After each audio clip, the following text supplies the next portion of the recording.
All right, what is up, guys? It says I'm live, so I guess I am live. Let's get going, rock and rolling. Talking about the market, talking about some cards, some comics, some collectibles, whatever you guys want to talk about. What's up? Let's go ahead and see what we got.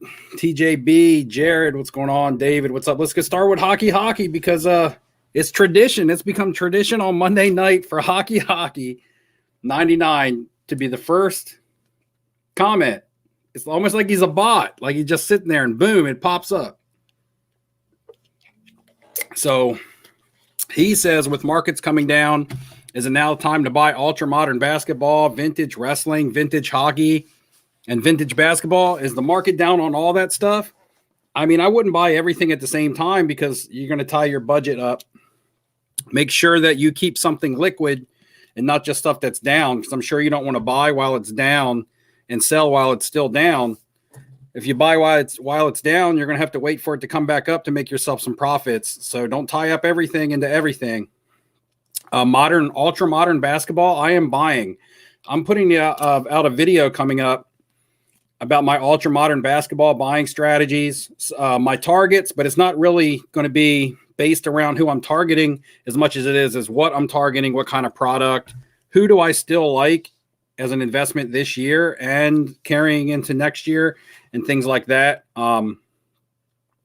Just kind of what I've been doing. I've been selling even with the market dip because I've been wanting to get some of my funds out of some items and into some other items pretty much at the same price point, almost as if I'm even swapping the stuff.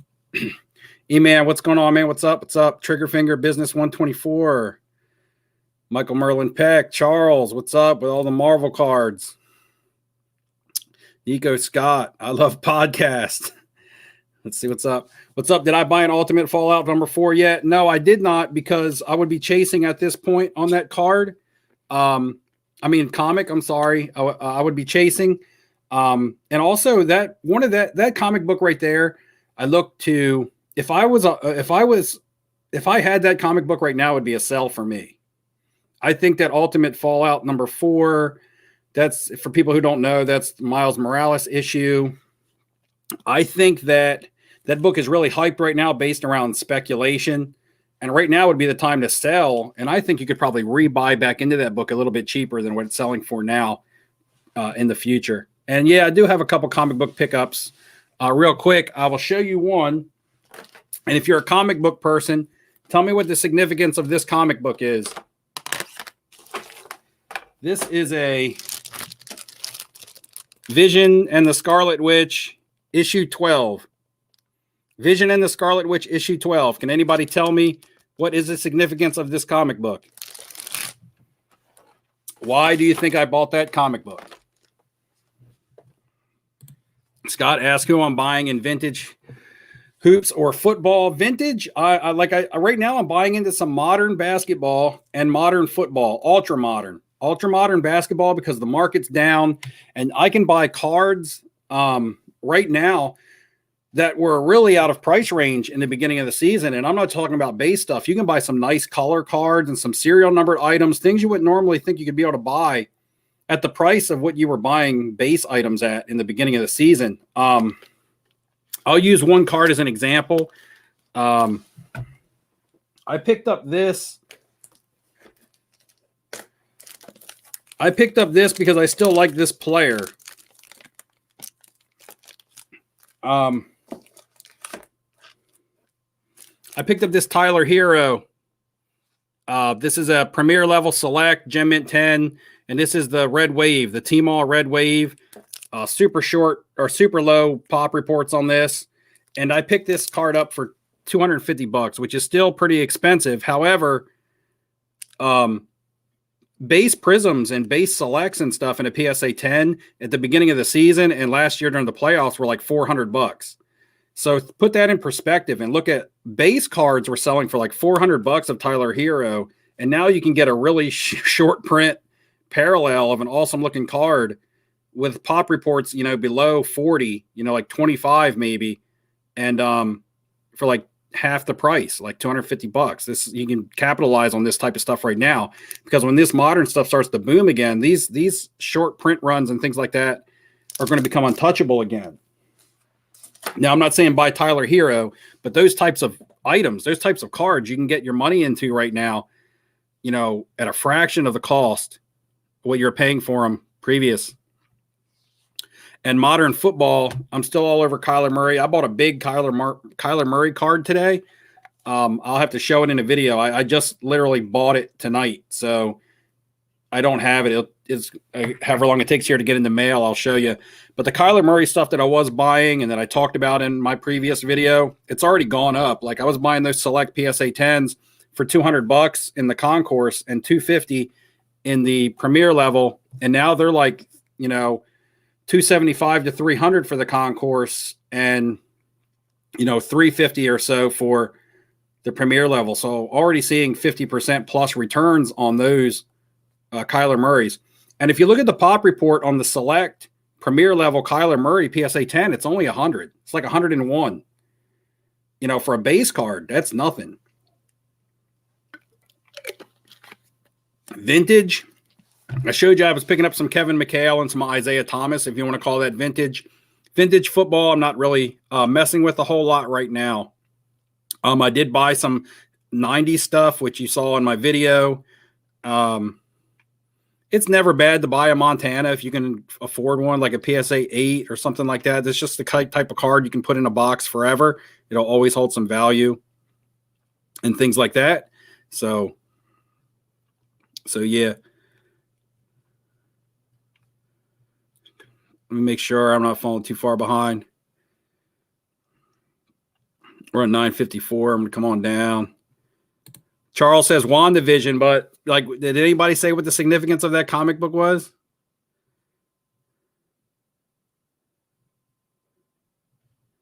What's it say? Believe D'Angelo Russell is a good buy. I bought rookie refractor. He has led a Nets team to the playoffs alone before, and compared to other people in the set, he's undervalued.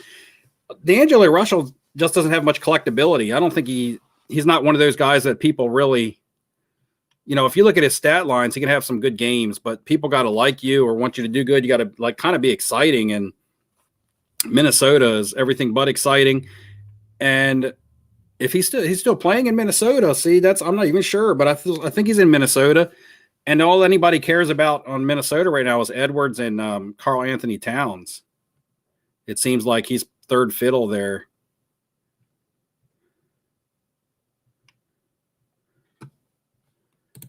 No, man, wrong comics. That would be DC Comics.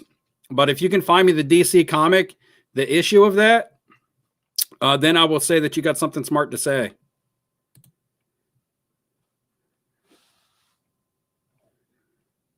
Yeah, Captain America books. G.I. Joe prices rising. Are you talking about the comics or cards or action figures? I know the G.I. Joe comic book had a lot of value. Yeah, the comic book #1, G.I. Joe, saw a big pump. What's up, Bravos? SGC shipped your order within 10 business days. I have an SGC order out right now. It's just Marvel cards, though. And before you say, why did you send to SGC? You'll never get your money back. I didn't invest anything in these Marvel cards. $100. I bought 2 gigantic binders from a comic book shop of old 1990s, all different sets, all different years. Marvel cards for only $100. I picked out some nice ones that I think that will look good in black slabs, and I sent them in. So really, all I got to really do is recoup my grading fees, and anything I make over my grading fees will be profit pretty much on those comic book cards. So I'm going to see how they do with SGC.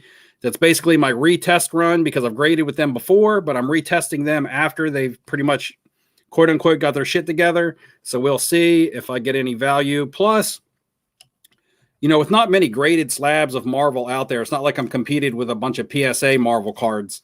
So, you know, the Marvel collectors will buy different slabs if it means they're getting a card in a slab.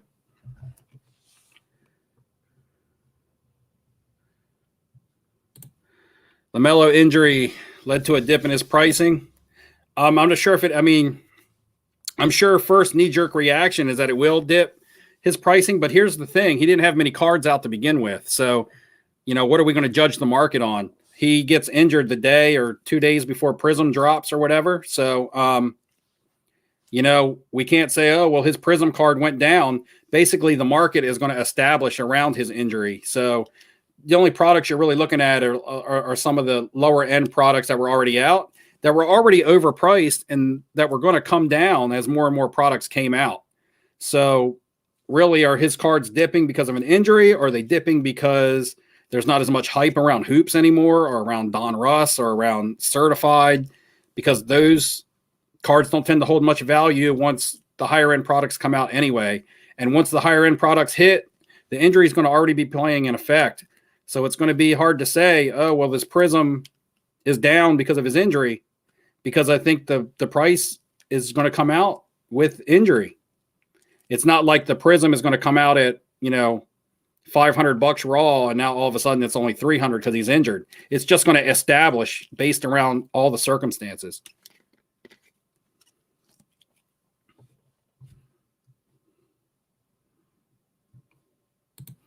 Amara says she grabbed some select color of Michael Porter Jr. My thoughts, I did as well. I bought a Michael Porter Jr. 2018 Select Tricolor Prism and a PSA 10. I bought that the other night. I thought it had a good buy it now price on it. I made an offer. I was able to settle for the price that I wanted to settle for with the seller, and picked up a Michael Porter Jr. I think his cards can have some potential with the playoffs coming. So, you know, we'll see. I'm not going super heavy on Michael Porter Jr. because he's not dirt cheap.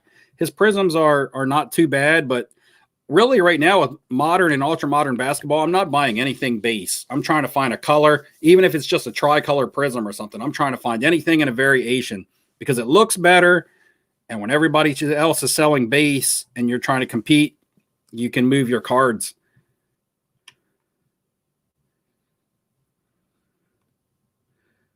I'll see. E-Man says Scarlet Witch and Vision introduced their new family. Yeah, so in that issue that I showed, guys, the significance of this comic book is this is when their kids are born. Wiccan and Speed, or Tommy and Billy, as they call them on the TV show, but Wiccan and Speed are their young Avenger names.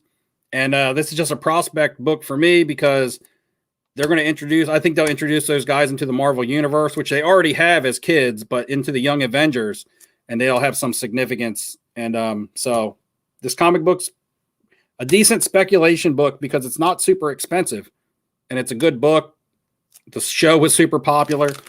So, you know, you got to capitalize on that type of stuff. I got another comic book pickup that I have that's my favorite comic book that I own now. And not even because of the value, but just because of the awesomeness of the comic. But I'll wait to show you guys that later. We got a couple things coming, so I'll reveal the comic book later. Oh, my goodness, we got blurry. And we'll reveal that comic book later, as well as we have the giveaway for 3,000 subscribers that I'm going to draw tonight. And probably give away something else just as a consolation prize. Sorry. So make sure you hang out, at least for most of the live stream. All right, guys, let me see. Sealed vintage video games. Yeah, Joel, I mean, everything has got some value to it, to the right collectors and stuff. Video games just isn't my thing. Doesn't mean there's no value there. But you know, you just can't collect everything. If you have money in video games and action figures and comic books and sports cards, and you're just too diversified.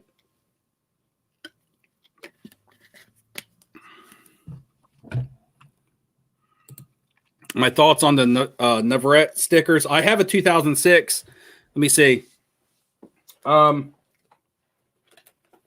So let me see. I might have one of the stickers that you're talking about, but I might not either.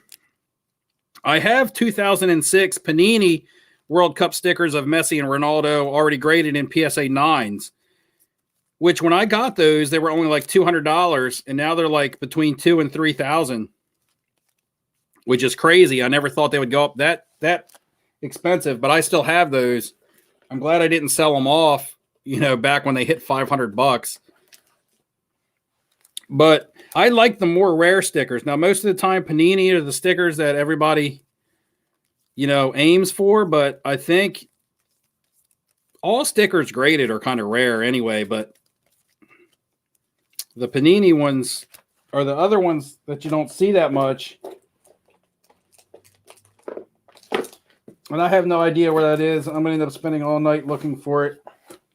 Got a box of stuff here. Let's see if I can find that Neverett sticker. But I like the Neverett stickers. I believe they're only produced in a certain area, which makes them harder to find. Like if you type in 2006 World Cup sticker of Ronaldo or Messi, you're going to get a bunch of eBay hits. But they're going to be mostly Panini. So if you find one of those other ones, it's usually a good pickup just because. Finally. Is this the one you're talking about? Mine's a little off center, top to bottom. But I think that's the sticker you're talking about. 2006. Correct me if I'm wrong. I'm not 100% sure on all the different stickers. I know the Panini, but I think that might be the one you're talking about, Bravos. But I like them. I think they look good, and I think they have a bit of rarity to them because you don't see them. You just don't see them all the time.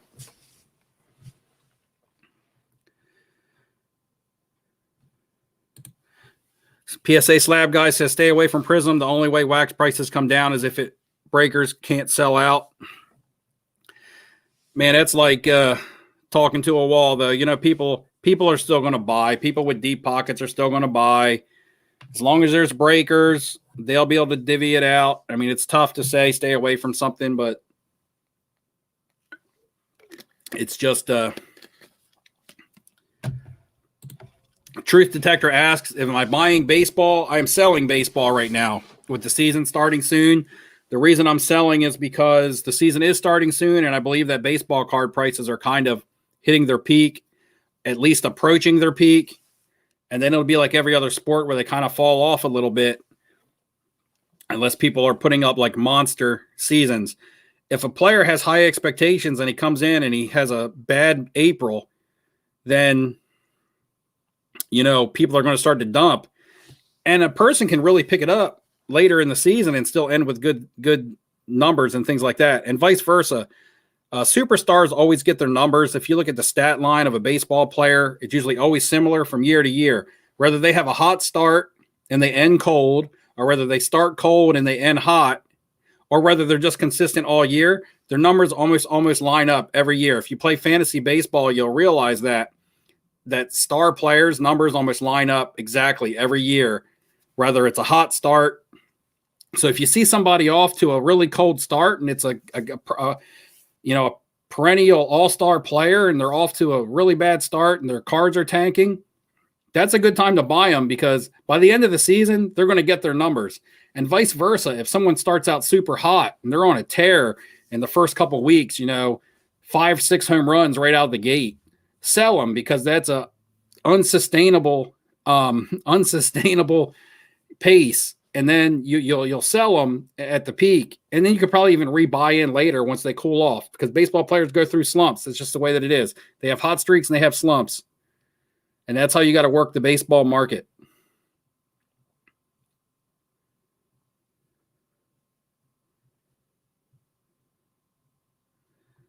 All right, guys, I think I'm caught up on the comments.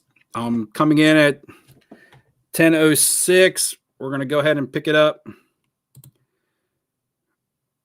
Right here, Joe Adell already optioned back to the minors. He was supposed to be a top rookie. That happens a lot because you like to option them back just due to the contract situations and things like that. The same thing happened with the guy from the Devil Rays. His name's skipping my head right now. I don't even know why. Franco. He was optioned back, I believe, as well, or he's going to be optioned back, but then he'll be called up. It's just something that they do to get around certain contracts and having to pay players a certain amount of money before they can see what they can actually do.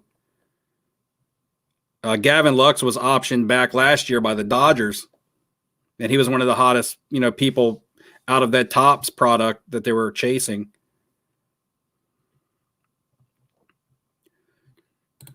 Soccer prices. Yeah, soccer prices are high right now. It's tough to buy any young players in soccer. They're all really expensive. it's kind of really too late to get in on anybody like Haaland and Mbappe and stuff like that. I like the vintage players. The vintage soccer stuff is just attractive to me because I love the old looking stickers and things like that. And I'm on some other younger players. I like Rashford, Phil Foden. Those are guys that I would put a little bit of money into just because they play for a really big team. Anybody who plays for England is going to be popular. That's like the Yankees of soccer. You don't even have to be great, and you're kind of valuable just based on the team that you play for.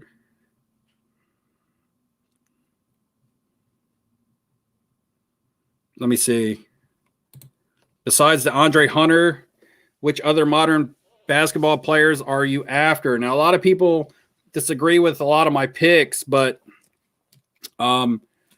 so I don't ever tell anybody, hey, go buy this player, because everybody has their own opinion. I like Roy Hachimura.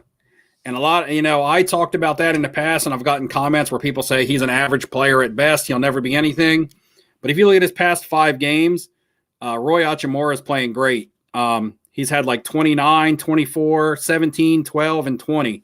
And last night he had 20 and 10. And that's on a team with 2 ball-dominant guards, Bradley Beal and Westbrook. And Hachimura's last 5 games, he's been hot. Field goal percentage is up. His rebounds are up. He had like 29 and 11 a few nights ago against the Bucks, 29 points and 11 boards. And nobody's talking about it because everybody's already written him off. Here's the thing that you guys got to remember about last year's rookies, okay, from the 2019, the Zion Ja class. The thing that you got to remember is these guys didn't get a full season in their rookie year. So if they come out in their second year and they're flat and they still look like rookies and they're not improving as quickly as you think that they should, it's because they didn't get a full season in last year. They shortened NBA season. And then you're looking at a guy like Roy Hachimura, who was hurt a lot of last year and was hurt coming into this season, really hasn't gotten a chance to get his legs under him and get going and find a rhythm. And you're starting to see some of these guys establish a rhythm now. Some of these guys that people are like, oh, they're busts, already cashing them in as busts. And you're starting to see them get some rhythm, starting to see them play well. Yeah, and I don't think people take it to the account that they didn't have a full season to really, work it out last year. As rookies, they were thrown into the whole COVID thing and just really didn't get on. I mean, look at Zion. Zion's killing it this year. Remember, he was injured a lot last year and was a bit out of shape and things like that. I watched the Pelicans game last night, and he was dunking all over the place, had 30 points. And he got the ball, and people would just get out of his way for fear of getting dunked on.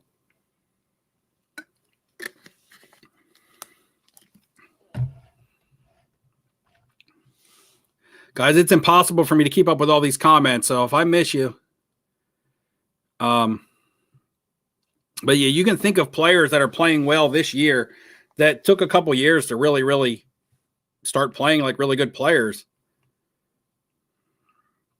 We'll come right over here and address this. Thoughts on LeBron getting hurt, investment opportunities to buy his dip. He was dipping a little bit before the injury, and I don't know if he will really – what's going to happen – here's what will happen. What causes dips and ebbs and flows in the market is supply and demand. Whether people are buying someone or selling someone. So the thing is, are people willing to sell the LeBron James cards on eBay when he's hurt? Probably not, which is going to make the supply less, which is going to balance out the price. And then you're going to have everyone saying, oh, it's time to buy him because he's hurt. And then what's going to happen? Everybody's going to be buying him. You're going to have a lot of demand. And you're going to have very little supply because nobody's going to want to sell. I'm running into this problem with people who aren't even superstars like LeBron. Guys I want to target like Roy Hachimura. Even Zion and players that I'm looking to buy right now because there's a dip. You go on eBay, listings aren't plentiful. You have a lot of buy it nows, but it's hard to find an auction. People are fearful of listing their items at an auction right now and then not getting top dollar for their card because auctions aren't really getting driven up because you don't have a huge demand of people going in on certain cards. So you'll see astronomical prices, or you will see an auction of said card sell for $200 at auction, but you'll see a $350 buy it now price on it, and people won't come off that buy it now price because these auctions are going really, really low because there's not a lot of people in there bidding, and a lot of people won't list their stuff at auction. If you go on eBay, type in 2000, even do it with football. Type in 2019 select Kyler Murray PSA 10 and see how many auctions you can find, or type in DeAndre Hunter 2019 select PSA 10. That's what I do because that's the cards that I like, and see how many actual auctions you find. I'm not talking about buy it nows, but actual auctions.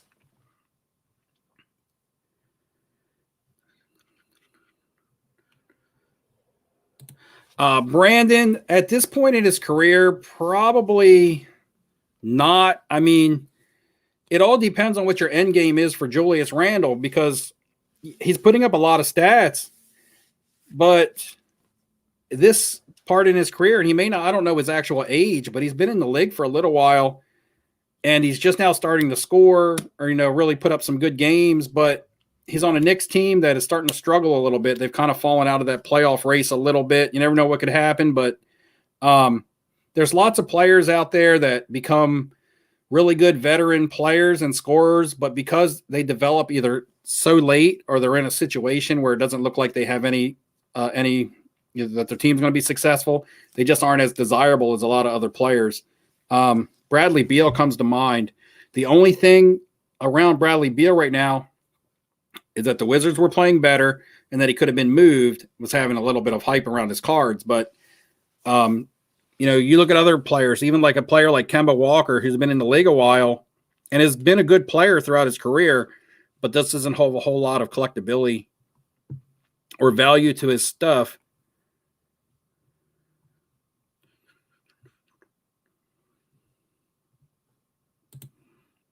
Do I think it's smart subbing to PSA now or better to wait till the backlog drops? It all depends on what you're looking, I would even say submit to other grading companies. It all depends on what you're submitting and what you're trying to do. Time is money. In the flipping and in the market, the way the market moves, the market changes daily, weekly for sure, sometimes daily. And, you don't want to send off a bunch of your football prospects to PSA right now, and then the preseason and the first 2 or 3 weeks of the NFL roll around and your card still be sitting at PSA.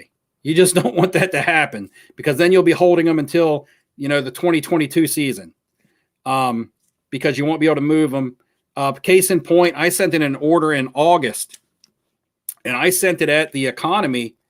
The $25 a card, supposed to be a 25-day turnaround. I sent it in August, and I had a bunch of football cards in there. Aaron Rodgers rookies, Josh Allen rookies, and I was hoping to get those back by the NFL playoffs. And I sent them at one of their expedited services at the time. It's still sitting in the grading phase, and here we are, March 22nd. And this is August 20th that they logged it. So those football cards, I was looking to get back by the NFL playoffs, and that was going to be my optimum selling point, and I never got them back yet. So you don't want that to happen to you. Sometimes, when time is important, you could sub to another company now. Your cards aren't going to be as valuable. But if you're turning a profit, that's all that really matters, because you got to get your funds into something else that can profit you quicker and faster. You could send to SGC and get your cards back within 2 to 3 weeks. SGC is not going to give you the value of PSA when it comes to resale, but your value is in the time that you're saving and not having your money tied up in the cards that are out of your hands for 8 months until you get them back. So if you buy a card, for $50 and you want to get it graded for $50 at PSA, you're $100 invested, and you're going to be able to sell that card 8 months from now. Look at the value of it in an SGC slab and say, hey, the same card in an SGC slab, I pay $50 for it, $25 to get it graded, $75 investment. It sells in an SGC for $250. It sells in a PSA for $450. Now, are you willing to wait 8 months to make $200 more? Or is turning that, $275 profit or whatever it is quicker, better for you.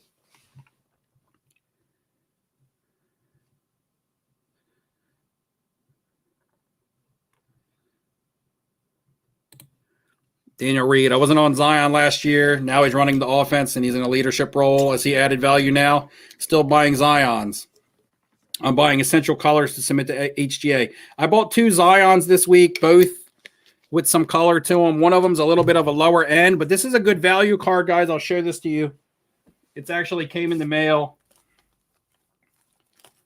This is going to be a mosaic. But this is a mosaic red prism, mosaic red, red mosaic. So I'm buying stuff. Not only do I want some rarity to it, it has to be aesthetically appealing. If this was like a bright green, I wouldn't want it because it just wouldn't look right on Zion. But with the see if I can get some light on it. But with the red prism stuff in the background and the blue, it just matches Zion's uniform and things like that. So, for like a $400 card and it already graded in a PSA 10, and the red mosaics aren't super easy pulls. They're not like some of the reactives and things like that. They're actually harder to get. And the pop report on this is low. Like it's below 100. It might be around 40. For like a $400 to $425 card. If you're on a bit of a budget, I know, again, that's still expensive to use in the same sentence with the word budget, but for a Zion already graded, you're going to be paying that much for almost anything, whether it's a base, select, or something like that. So I like this one here. And I bought another Zion that hasn't arrived in the mail yet. Spent a little bit more money on that one. Spent about $1,000 on that one, which I will show you guys. And I'm going to do a modern basketball video. So, thoughts on Eloy Jimenez? His cards are selling good right now. I just sold my last Eloy 2 days ago. I had a PSA 10 Topps Chrome, which is probably the one everybody's chasing right now. I actually bought and sold that on Star Stock. I bought it in a PSA 10 on Star Stock and resold it in a PSA 10 on Star Stock. I never actually held the card in my hand, but I bought it before the baseball season for like $60 or $70, and I just flipped it the other night for like $130. So, I didn't have to ship anything. I only got 5% fees from Star Stock. I know a lot of people don't buy and sell slabs on Star Stock, but it can be done. And it's just as easy. And I don't have to worry about any returns, no shipping, no nothing. It's not an advertisement for Star Stock, but I've actually sold some slabs on Star Stock. But they're slabs that I bought off Star Stock. I didn't send any of my own stuff to them. I've only sent raw stuff to them. TJB says amazing answer. I'm not sure did I answer something or did I miss something? I'm not sure what I answered. Let me know.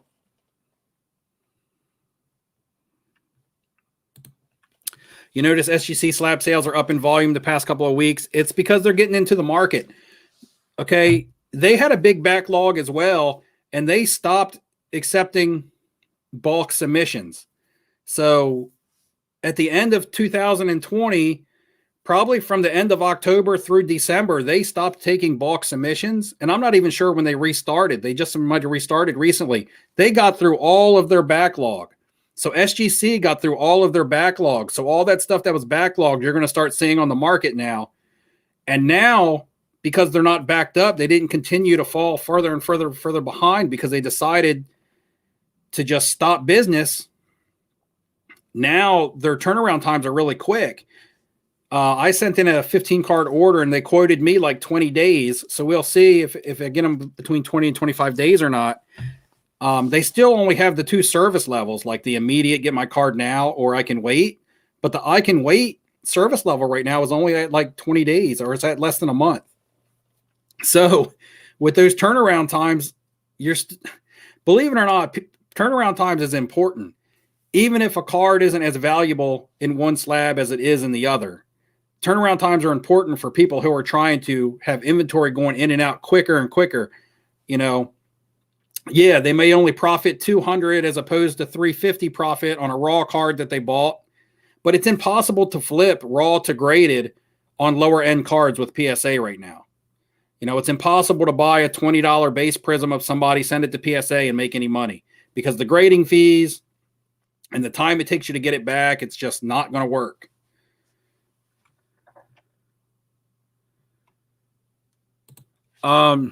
Jeff says CGC slabs are selling for less than GMA. I haven't seen any CGC slabs out there yet. That's rough if they are, because GMA, you know, now, yeah, GMA doesn't sell for a whole lot. I know you can profit on GMA if you play your game right, but I don't like the CGC slab. I've always liked SGC to an extent because I'm old school and I know that they're a reputable grading company and they grade tough and they grade legit. And if you get a 10 from SGC, it's a 10. No questions asked. People can argue that till they're blue in the face. People can say, oh, I busted an SGC and sent it to this company and I got a 8. Look, people buy PSA. People send the PSA, get a 9, get it back, crack it, send the PSA again, get a 9, crack it again, send it to PSA and get a 10 from the same company. When you're getting different grades within the same company, that's a bad thing.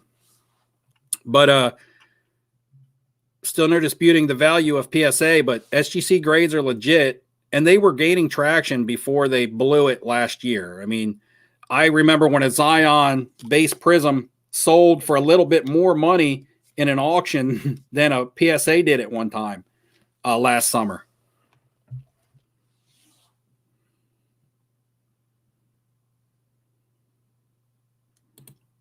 Hearing some grumblings about HGA's service recently.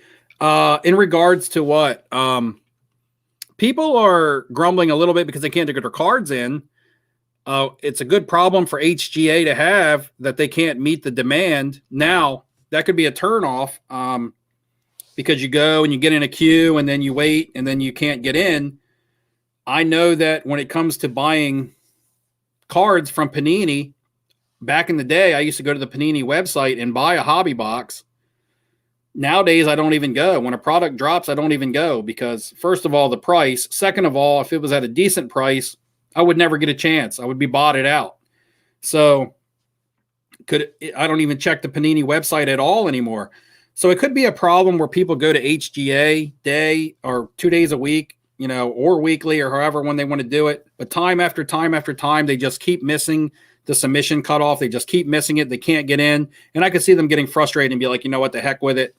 By the time I finally get my cards to HGA by getting cut off, I could have had them back from SGC because they take like 2 submissions a week. Say you go 3 weeks trying to submit to HGA and all 6 times you try, you don't make the queue. That's 3 weeks gone by now that you've tried to submit and not even been able to submit, where if you submitted with another company, they're already got your cards and they're working on them. And at a company right now like SGC, more than likely they're going to be having them back to you at the moment.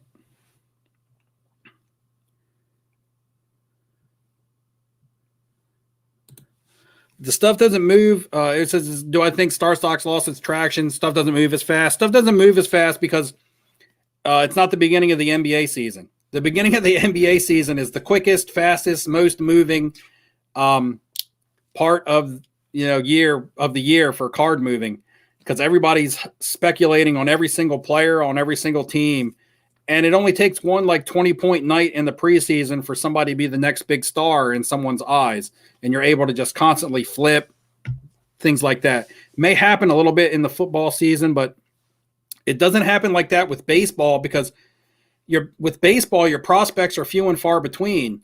You know, with the NBA, you have a draft, you have that draft class. You don't really have that with Major League Baseball. A lot of times you can't even tell me when someone was drafted or what year they were even drafted unless you look it up, because people don't pay attention to the Major League Baseball draft. So people pay attention to people when they get called up or when they're doing really good in the minors and things like that. And then they say, oh, when was this guy a rookie? So they don't really prospect on that like they do with the NBA. It's a longer process for someone to become a Major League Baseball player than it is to be drafted straight out of high school or college and boom, be on an NBA team. Yeah, I think this is what Brandon, you getting at what I'm talking about. Yeah, 30-point game. He's a GOAT. Yeah. And people, it's just a very reactive market. Also, I would also attribute some of that to just buyers smartening up a little bit. People smartening up some and being like, man, I'm buying all, you hear it all the time. Don't buy the hype. And the more and more you hear it, the more and more it'll set in. And the more and more people will stop trying to buy this card for 50 cents and sell it for $5 the next day. Or someone won't buy it for $5 the next day just because somebody had a 20-point game, in their first night off the bench. Aaron, what's up, man? How you doing? My opinion on Kelsey rookies, I get this almost once every week, maybe even twice. Great player. I don't know the market on him right now because personally I'm not buying them. So I don't know the market on Kelsey rookies. Last time I checked the market was right around the Super Bowl, which would have been the absolute worst time to buy. I would have been selling then. And probably now is the rebuy time.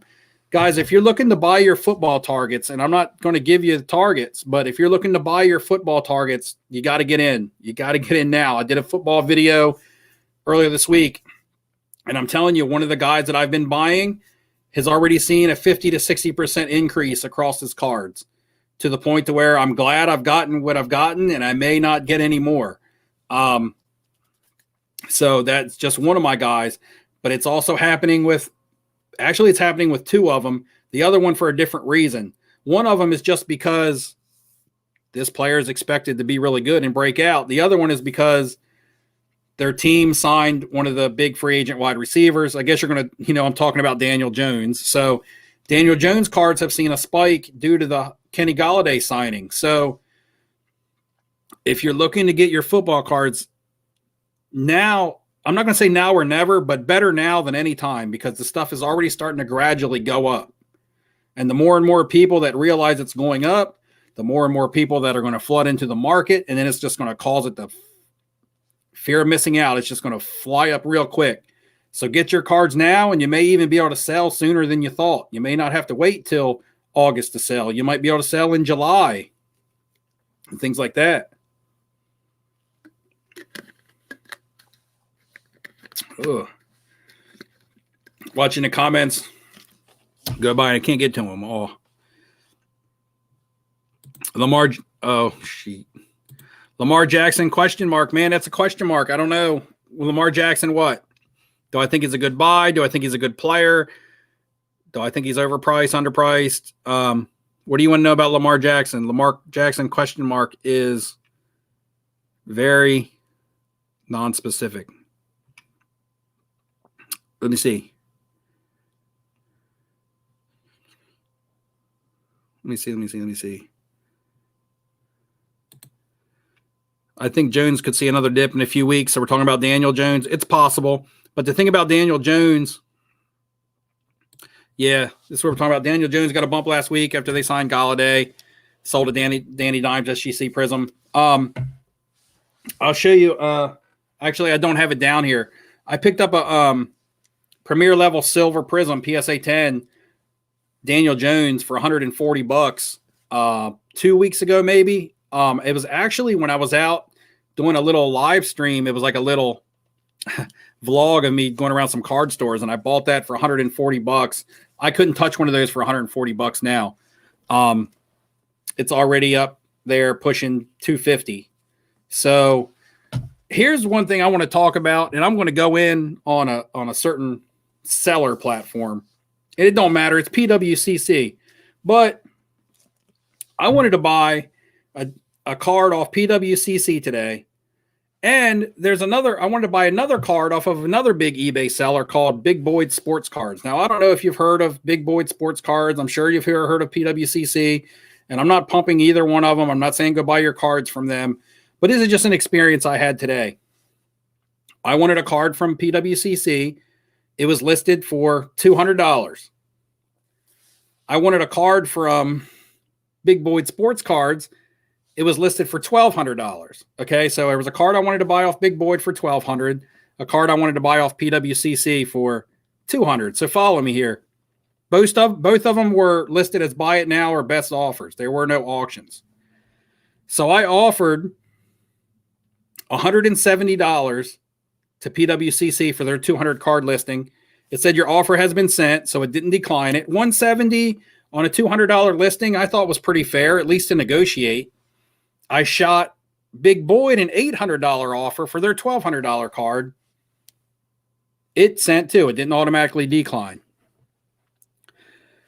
A little bit later, I got a response back from Big Boyd saying they would come down to $1,150 from $1,200, not $1,150, $1,050 from $1,200 to $1,050. I then upped my offer from them from $800 to $925. They then came down to $1,000 even. So I then upped my offer from $925 to $975. They came off of their $1,000. They took $975. So I got the card I wanted for $975. Original listing price of buy it now for $1,200. So I felt like I got a fair deal, and they got what they wanted. And when both parties walk away happy, that's a good deal. Over here on the other side with PWCC, the $200 card, I offered him $170. Okay, offered him $170, which I thought was fair. And even if they would have countered, we would have negotiated. They just straight declined my offer. No counter offer, no nothing. A straight decline. No counter offer at 185 or 190 or anything. Just a straight decline. So I'm not even going to go back and make them an offer for that card. They shoved that card up their ass. Like, when you don't want to negotiate, you have best offer on there and you don't want to negotiate. It's like forget it. This is the hobby. This is what makes it fun. We all saw the Sasha T trade and all that stuff going down. You got to negotiate in a hobby. You know, that's like, why do they even have best offer on there if they don't want to negotiate? You know, it's like I offered them $30 under their listing and they don't even counter me at $15 more. They just decline. Doesn't make any sense. But yeah, anyway, the card that I bought was a pretty expensive Kyler Murray card. Serial numbered, pop report of 4. You guys will see it in a video. But yeah, that's enough about that story. I just want to be able to rant to you guys about it. Now I don't have to rant to anybody else. You know, I don't have to complain to my wife or my friends at work about it. You guys are here to listen to me rant for once. The time to sell Deshaun Watson was a month ago.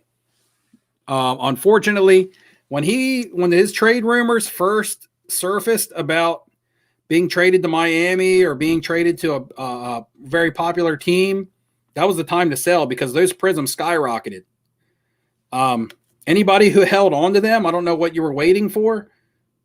Were you waiting for him to come out and be an all-pro quarterback because he's already been that, or a Pro Bowler? Were you waiting for him to come out and have a monster season because he's already done that? Were you waiting for him to come out and win a playoff game? He's already done that.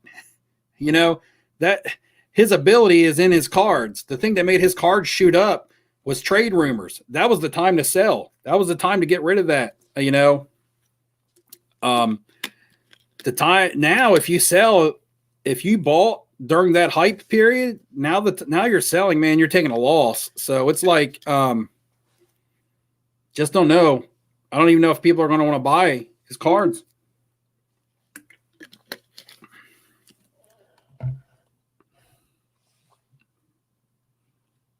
Oh, this is a good question because I've noticed this. I've done a lot of looking at select football. I was looking at this card for Kyler Murray. Okay. What are your thoughts on select field level base being significantly more rare than field level silver? Now, print runs, I'm not sure exactly how the print runs work. However, when you look in pop reports, it does seem like there's way less of the base field levels than there is field level silvers. Now, that could just be because more silvers have been sent in than base. PSA is not caught up. Who knows what's in their backlog? But pop reports base are way less. However, unless something is serial numbered, you don't know the print run on it. So that's what I don't like. We know that the field level courtside in basketball, but field level in football are desirable because there's like one or two in a box and you hope to get somebody good. It's got some rarity to it just because there's only so many in a box and it's retail. And it tends to be the chase card. And there's no serial number on it though. I'm really just liking, I like the serial number stuff. It's tough to afford. So when I can't find serial numbered stuff, I just buy aesthetically appealing looking parallels that have a little bit of rarity, not one per pack type retail stuff, you know, like red, white, and blues from Prism and things like that. But like this red Prism I showed you earlier of Zion. Here's another Ja Morant card. Well, a Ja Morant card that I picked up. Again, this is again from Mosaic, and this is a reactive orange. The orange with the background on this one. See, I'm picking the ones that just look good with that background as opposed to what the actual name of the parallel is. This is reactive orange. The other one was red Mosaic. But Memphis and his shoes are orange on this. So with that orange background, or Grizzlies is written in orange.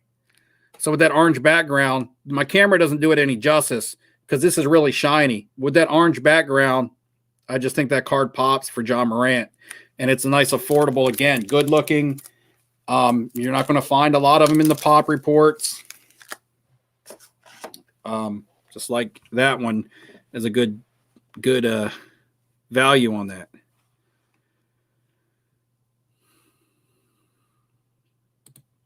Again, thoughts on Baker Mayfield. I mean, what do you want to know? What do you want to know? My thoughts. Again, do I think he's a good player? Do I think he's investable? Do I think he's overpriced? You know, you gotta make it a little less broad for me. I'll grab your other one, your other comment. Which NFL rookie class do you think will be better in 5 years?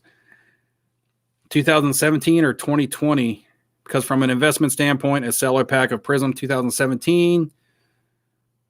So 2017 rookie class. Quarterbacks. So you're talking about like Patrick Mahomes and Deshaun Watson. I mean, as a whole, I mean, your quarterbacks are probably in 2020 as a whole because you got Tua, Herbert, and Burrow, and then you got other guys who have a chance to play, like Jacob Eason and Jordan Love eventually, some other guys. But from 2017, you kind of already know what you're going to get. If you're buying 2020, you're strictly prospecting because these guys are still unproven. They got 1 year under their belt. Some of them struggled. Some of them got hurt. Some of them did great. From 2017, these guys are already third, fourth year pros. You know, it's like you got guys like Alvin Kamara. You know what you're going to get. Christian McCaffrey. You know what you're getting from a healthy McCaffrey. You know what you're getting from a healthy Juju, a healthy Aaron Jones, a healthy Patty Mahomes and Deshaun Watson. You know, those guys are all from that class. That class as a whole seems a little bit deeper as far as the talent, but it's easy to look back, hindsight, and say that it is because these guys are already doing good. If you would have asked me this in 2017, would I have thought Christian McCaffrey and Alvin Kamara would have been as good as they are, or a guy like Aaron Jones? It's hard to say when you already know what you're going to get from a player as opposed to what you may get from a player and compare them. It's really not a fair comparison.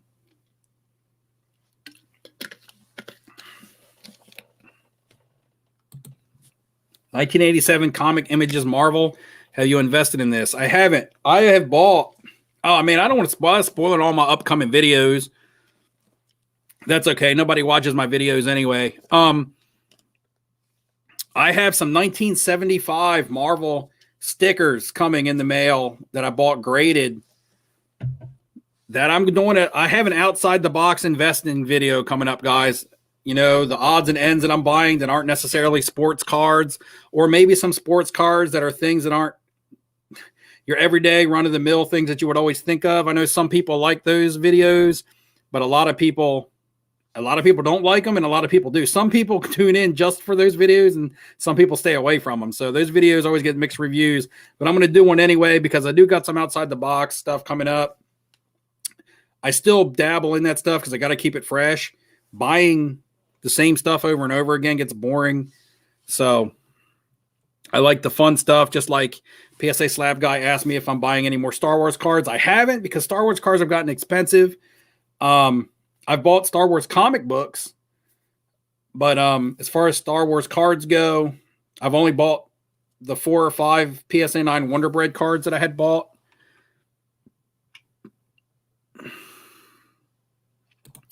So Charleston Frat Boy says PSA 10 Prism Watsons are still selling for around $1,000. Is that completed? Is that completed sales? Because if you can get $1,000 for that card right now, it depends on your buy-in price. But if you bought that card for last season, that was a $600 or $700 card. So it's really not up a whole lot. Mind you guys, this time last year, March 1st, one of my bigger flips of the year was at the Valley Forge card show. If you've been with me for a while, you've heard me say this a million times. You're probably tired of hearing it. But if you're new, March 1st last year, I was buying Deshaun Watson 2017 Prism PSA 10s for $125 each. That just goes to show you where our market has come.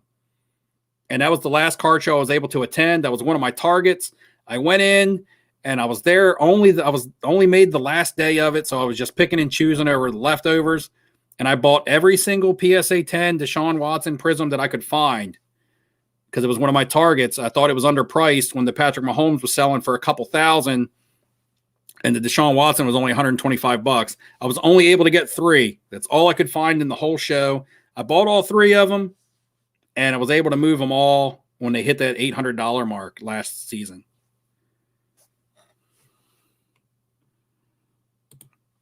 Yeah, I'm announcing the giveaway tonight.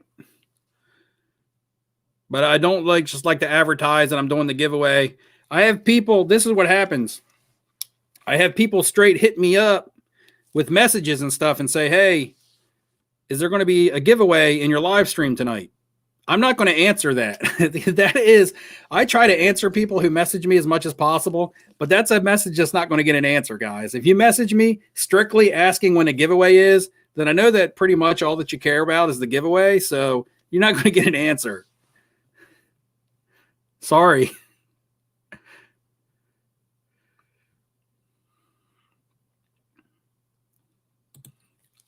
Super Bad asked if I ever get into breaks. I don't. I have, but I don't regularly. I've gotten into maybe 3. 2 of them was because one of my friends was doing the break, and I just got a spot in it to be fun. And another one was a good break that I got in one time on Instagram. It was a killer break. I got in. I got my money's worth. I was lucky. And that was my first break I was actually in. And I actually did really well. It was a basketball one last year, and I was the third. I got Drew third. So after the Pelicans and the Grizzlies were taken off the board, I took the Lakers, and they did nothing but pull LeBron and AD stuff out of that entire break. And it was like a 7-box break. It was like 2 boxes of Prism Hobby. It was a box of Select Hobby. It was 2 boxes of Optic Hobby. It was a crazy big break. And they did nothing but pull LeBron's and Anthony Davis's out of it, like hollows and numbered oranges and things like that. And I did good, but I didn't get addicted. Like, I was like, man, I could do this all the time, but I didn't want to fall into that. Just because I got lucky once and falsely assume that I'd do that well all the time.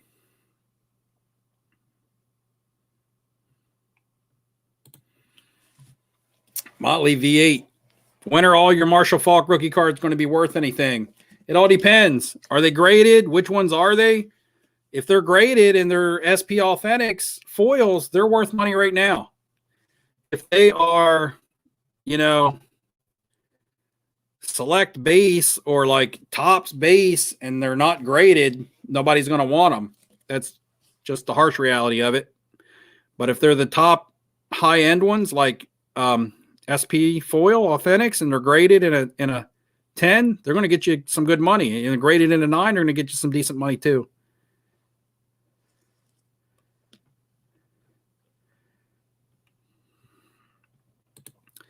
E-Man, am I going to do a break for those baseball boxes, packs, etc.? So here's the thing. E-Man's on my Facebook group, so I posted a picture. I have a big old bunch of 2020 Bowman baseball blasters, value packs, hanger packs, value packs, jumbo packs, and blasters. And I bought them with the intent of giving them all away on YouTube over the year. And every time I would get winners, like nobody would contact me and people just didn't want it. I was like, man, I can't even give this shit away. Literally, I couldn't give it away. And now the blasters are like $70 a piece because Bobby Witt and stuff, everybody's going crazy for it. And now everybody wants it. And I'm like, man, I got all this Bowman 2020 product. It's been sitting like this value pack right here. Here's one of them. But that's it. Well, a bunch of this stuff. I don't even open wax, and I definitely don't open baseball. No, I haven't found any retail recently. I don't go looking for it. The only time I find retail is if I just happen to be in the store and it's there. I don't hunt it down. I'm not, a crazy retail hunter. And, my story with the vendor when she got mad at me and just threw packs at me one time.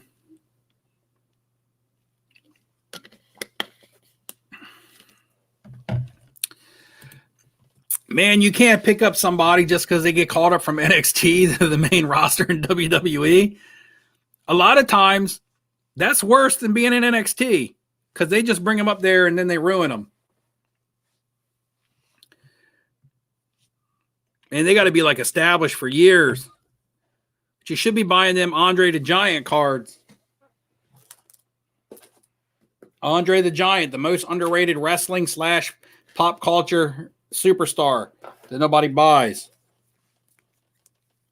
My opinion.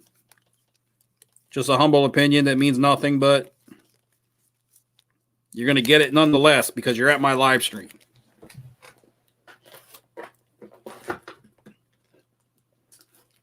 And I still have a couple of these, and these were in my outside the box investing video from a long time ago. And I don't know how many people know that this card exists.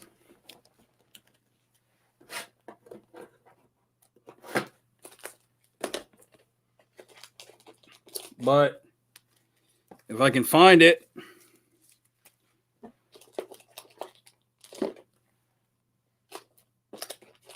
I have like 4 of them, but some of them are getting graded.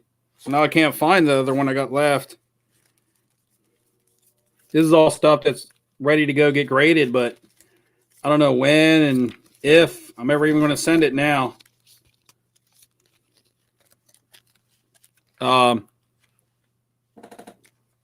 Yeah, like Marvel precious metal gems of like Venom. Precious metal gems of like Carnage. Stan Lee, Garbage Pail Kids. Oh, here it is. Here's one. Andre the Giant.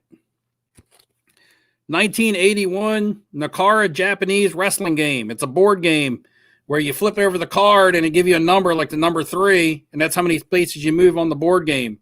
But Andre the Giant was one of the wrestlers on there. Then the rest of them were like Japanese guys, but he was wrestling in Japan at the time. Now, his rookie card is considered a 1982 Wrestling All-Star set. But this was printed in 1981. So a lot of people don't even realize because they don't recognize this as his rookie card because it was in a board game. To me, that's sneaky, sneaky pickup. When you can buy these for like $12, you could throw a PSA slab on that, man. Some collector is going to want to buy it.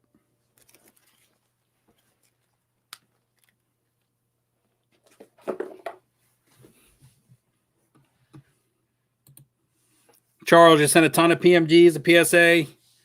Did you just see the ones that I showed, the Venom and the Carnage? I just sent a Black Widow PSG in also. But yeah, I'm into the rock and roll stickers and stuff, guys. You know I like my Pink Floyd sticker and things like that. I even got a couple of them out tonight. In case you guys wanted to see that Elton John sticker. PSA 8. 1972, Panini Contanti, and my Rolling Stone sticker, PSA 9. There's like none of these. I bought this for $30 when I was on vacation in October in Florida. 1969 Rolling Stones, PSA 9 sticker, only issued in like Italy or Germany. Italy, I think. And my favorite, my Pink Floyd, my big Pink Floyd PSA 8. Only two eights, none graded higher. Someone else out there in the world has the other 8. I don't know who it is, but I should try to track them down, and then I'll own both of them.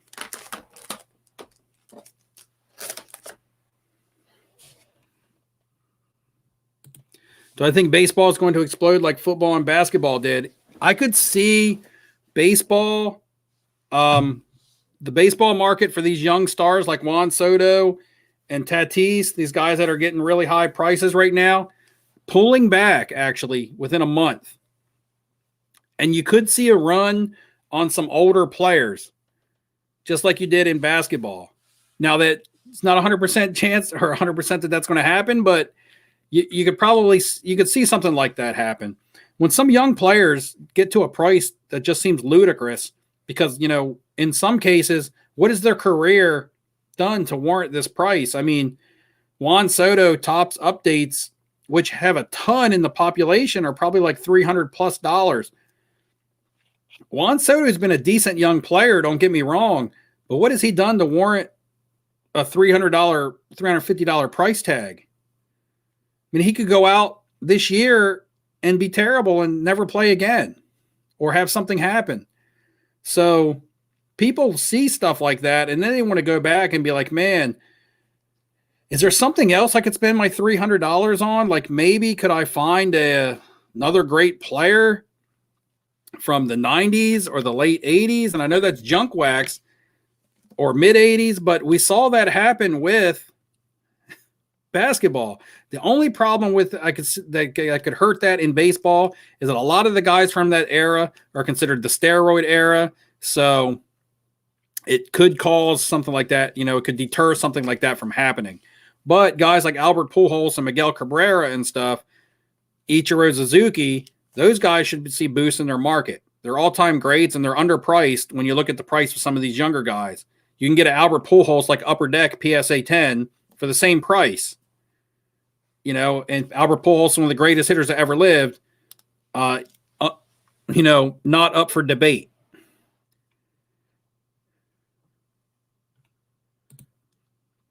Yeah, I sent my Marvels to SGC also because I sent a ton of 1995 Marvel medals with that foil, and they're all nice and really shiny. I think they'll look really good in a black slab. And I don't have a lot invested in them, so I just want to see the looks of them, how they're going to look. When old basketball was going up, old baseball was too, so it doesn't really have to do with baseball season going on because it went up during the off season.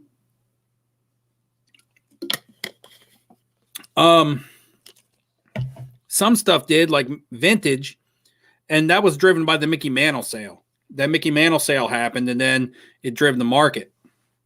It happened a little bit with hockey with the Wayne Gretzky sale. So you have, you know, if something puts eyes on the market, it's going to cause a ripple effect across the board. It doesn't necessarily have to be the season starting or the playoffs starting or something like that. Anything that puts eyes on the market will cause it. Now, most of the time it's the season starting, the build up to the season, preseason hype, you know, spring training hype, things like that. But when a big sale like that Mickey Mantle goes off, it sends a ripple effect across the entire market, whether that season is live or not.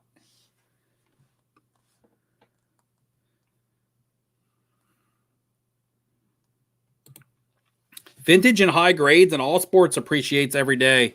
Vintage is just a good investment. It always has been. Oh, I compare it investing in bonds. You got bonds and you got stocks. Bonds never tend to, and I'm not talking about Barry bonds. I'm talking about bonds.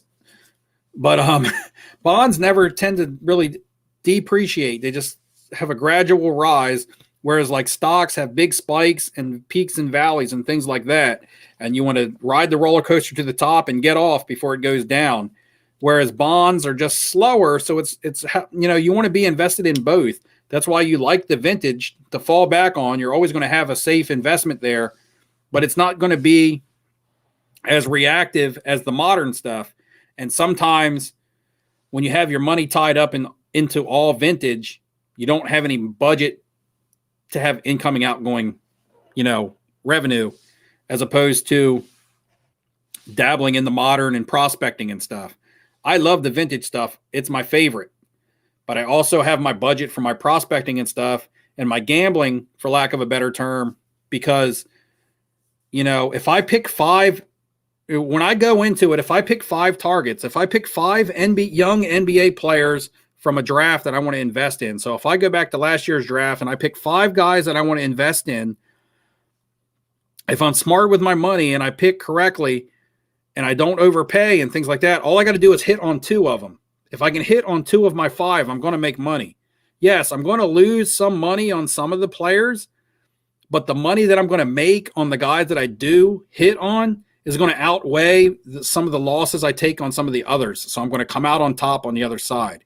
It's just when people start targeting 10 people and invest in 10 people, and now 2 or 3 of those 10 hit for them, you got so much else money. You got so much more money out everywhere else that it's a wash almost. You're just hoping to break even.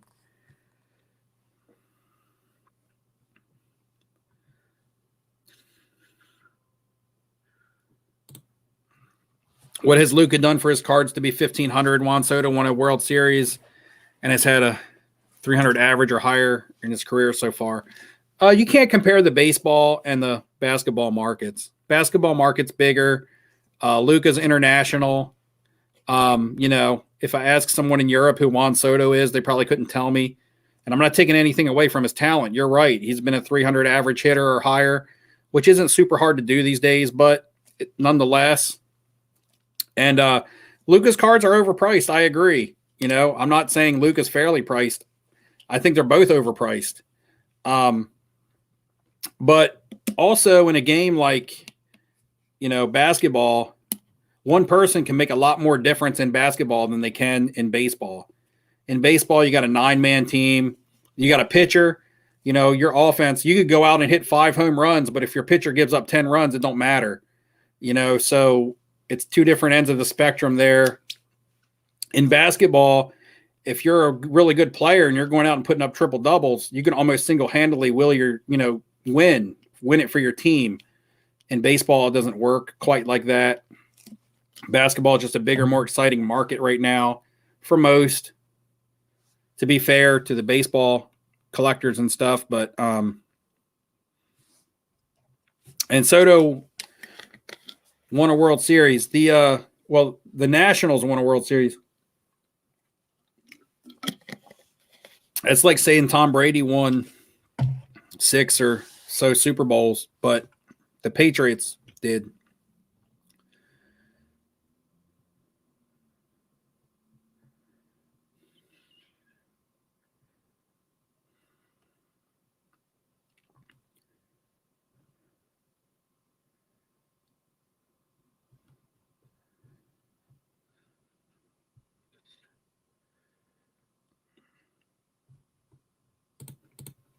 It says, what is your PC versus flip collection on sports cards? What is your PC versus flip collection on sports cards split? I have very few sports cards on my PC, to be honest. Most of the cards on my PC are neat little collectible cards that I have or keep. There's some sports cards in there. Right now, let's see. Permanent PC is tough because stuff comes and goes out of my PC box every now and then. Like right now, I have a Larry Bird, Magic Johnson rookie and a Michael Jordan rookie in my PC. But those more than likely I will end up selling eventually. And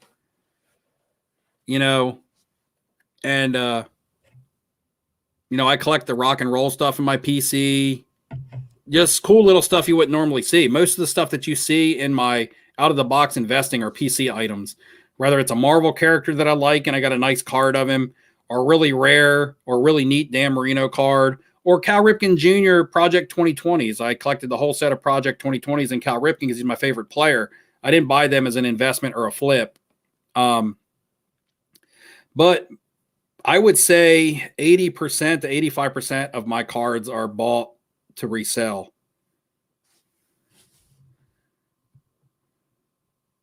Somebody said GMA is coming out with a pop report. Could help them a little bit.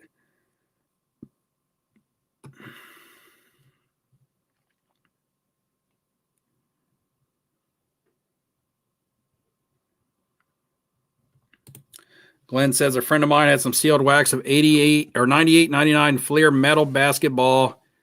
You think the cards are any good? Do they stick together throughout the entire? I know they stick together, but there might be a way that you can get them apart, like with a blow dryer or something. I'm not really sure. I don't like buying old wax because you never really know. The last old thing that I really bought was from 2006, and that was Panini World Cup stickers. I bought like 200 unopened packs. And little to my knowledge, but at least I learned, and I've shared this knowledge. In most cases, you're opening those to get the Messis and the Ronaldos, but in most cases, Ronaldo is the top sticker collated in the pack, and most of the time he sticks to the wrapper.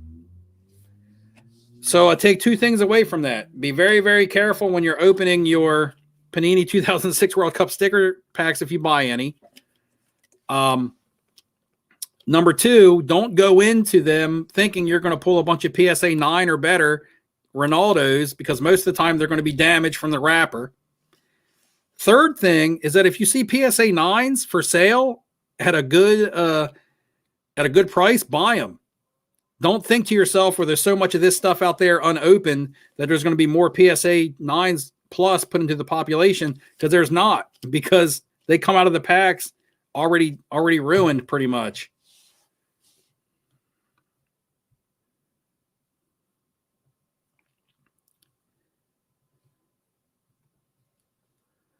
Yeah, I don't understand this, Dave G. What do I think of graded packs as an investment? Just curious. I mean, the packs hold value for what you could potentially get in that pack. So it doesn't make sense to me to have a graded pack that if you want to open it, essentially you got to bust it out of the grade to even open it. The only thing I guess that would approve is that maybe the cards inside won't be as damaged or dinged up, because old wax, if you buy it, you know, if you were able to buy a pack of 86 Fleer basketball and open it, more than likely it's just going to have natural pack dings and damages on it. It's just the way that those cards were made and the packs were. From that standpoint, maybe, or if you just want the collectability of what maybe the actual picture on the pack looks like, or to just be able to say, hey, I have a pack of this from, 1950. It's awesome. But I mean, the value of a pack is usually determined by the potential of what can be pulled out of that pack. However, if that pack is sealed and graded, nobody's ever going to pull anything out of it. So I don't understand that. But it could be its own collectible within itself. It could be its own market within a market. It could be a market for graded packs within the sports card market with no intent of ever opening it.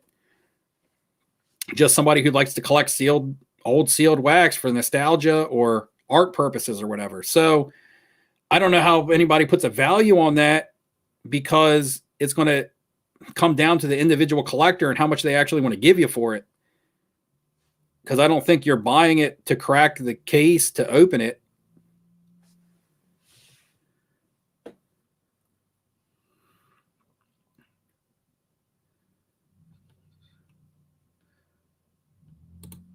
They're worrying about graded packs also. Send some to PSA. I've seen 7s and 8s going for some good prices. Again, it depends on the packs and what the buyer wants out of them. Is the buyer buying a graded pack for the collectability of the pack, or for the potential of what could be inside the pack? Let's use 86 Fleer as iconic. Use 86 Fleer basketball. If you had a graded pack of that in a PSA 10 sitting in your bedroom on the bedroom table or whatever, would you just let it sit there and be like, hey, and show everybody, look, I got a PSA 10 graded 86 Fleer basketball pack. This is awesome.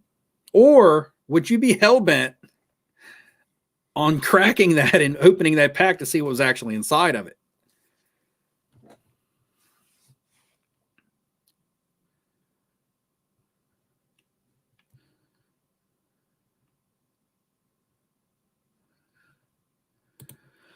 All right, Steven Sass says, Steve, I have 200,000 only near mint to mint cards from early 80s in your closet. Examples, 400 Eric Dickerson rookie cards, 800 Chris Carter's. Just stupid numbers of cards. Help me. What should I do?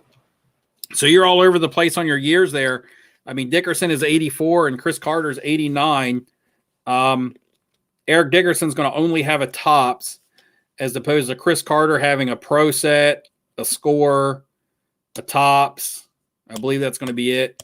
I don't think Fleer was making them yet. Fleer didn't come back till 90. So on the Chris Carters, it's going to all depend on the card. If with the Chris Carter, if it's not a score, more than likely people aren't going to want it. The Dickersons, anything from the 84 set, that's a pretty iconic football set because you got Elway, Marino, Dickerson, Howie Long, Darryl Green, some all-time greats in there. I would check through those. They're all going to be condition sensitive, and it's all going to be based around condition because that stuff was massively produced to an extent. I mean, look, you're one person and you're holding 400 Eric Dickersons. So if you're holding 400 PSA 5s, they're not going to have any value for you. If you're holding some PSA 8s or better, then you probably got some value there. And you're going to have to do the evaluating and decide what is best for you as opposed to grading fees now, turnaround times. Do you just want to sell them off in one big, huge lot? Because that's a lot of individual listings.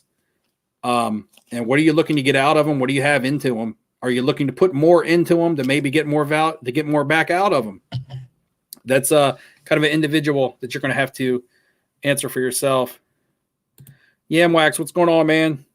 Holding any rapper cards? Jay-Z, Kanye, Snoop, Diddy, etc. No, I saw that a Jay-Z card sold for some pretty good money. Now, it was an autograph card, probably numbered, I'm not sure, but I saw that on Instagram. But he's more of just a rapper. He's owns a basketball team and probably one of the most famous guys, in, I don't want to say Hollywood, but just in superstardom. Snoop would be cool because that reminds me of when I was in high school. Diddy, not a whole lot of people really liked him or Kanye. They're just polarizing to an extent. I would like to have maybe a Tupac or a Notorious B.I.G. card, especially if it was autographed, because that's just something you're not going to find and something you're never going to be able to get again. So I've actually, when I saw that Jay-Z card sell for that much money, I actually thought about looking into Tupac or Biggie cards to see if there was anything out there that might be neat and have an autograph or something on it.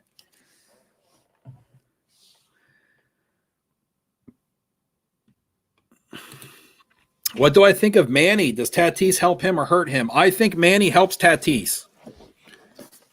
I might get some people argue with me, but I'm an Orioles fan. I remember when Manny played in Baltimore and was an MVP caliber player on a terrible team. Terrible team year in and year out, but he always got his numbers and was in the MVP race. And last year, he was a monster. He probably produced better than Tatis did last year. But everybody likes Tatis because of his look and because he's younger. And some people just don't like Manny because when he went to the Dodgers, he kind of had an attitude about him and things like that. But Manny helps Tatis. If Manny wasn't batting there, I think behind Tatis, Tatis wouldn't see the types of pitches that he gets to hit.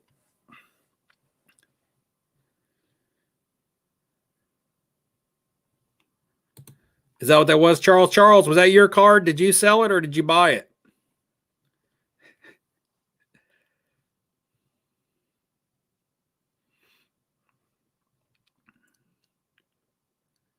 What's it say?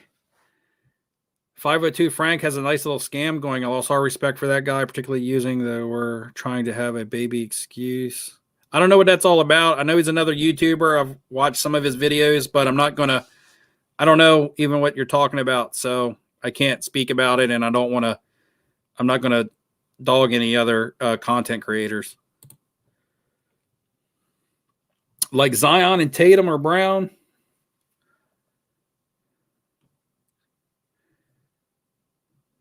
Yeah, Scott, I think Freddie Freeman's super underrated. Before last year, he was really, really, really underrated. And last year, he kind of got some notoriety. His prices went up. They could be worth more. The problem with Freddie Freeman is he puts up really, really good stats every year. Just like I said, stars always get their numbers, and his stat line is always going to look similar year in and year out, and it's always going to be solid. The thing is, he does deal with injuries on a yearly basis, and he's just not an exciting player. When you talk about the players on the Braves, people want to buy Acuna first, because he's young. People want to buy Ozzie Albies first. I mean, Freeman is the best hitter on the team, but there's 2 or 3 guys that on the same team as Freeman that people want to buy first. Doesn't mean that it makes sense. It does mean that Freeman prices stay under the radar, but it's a supply and demand market until there's a big demand on Freddie Freeman. He could bat 400 and hit 50 homers, something, and be outrageous. But if people don't want to buy his stuff because they find him to not be very exciting, then, it's always going to drag, it's always going to give you a limited ceiling on what his cards are going to be.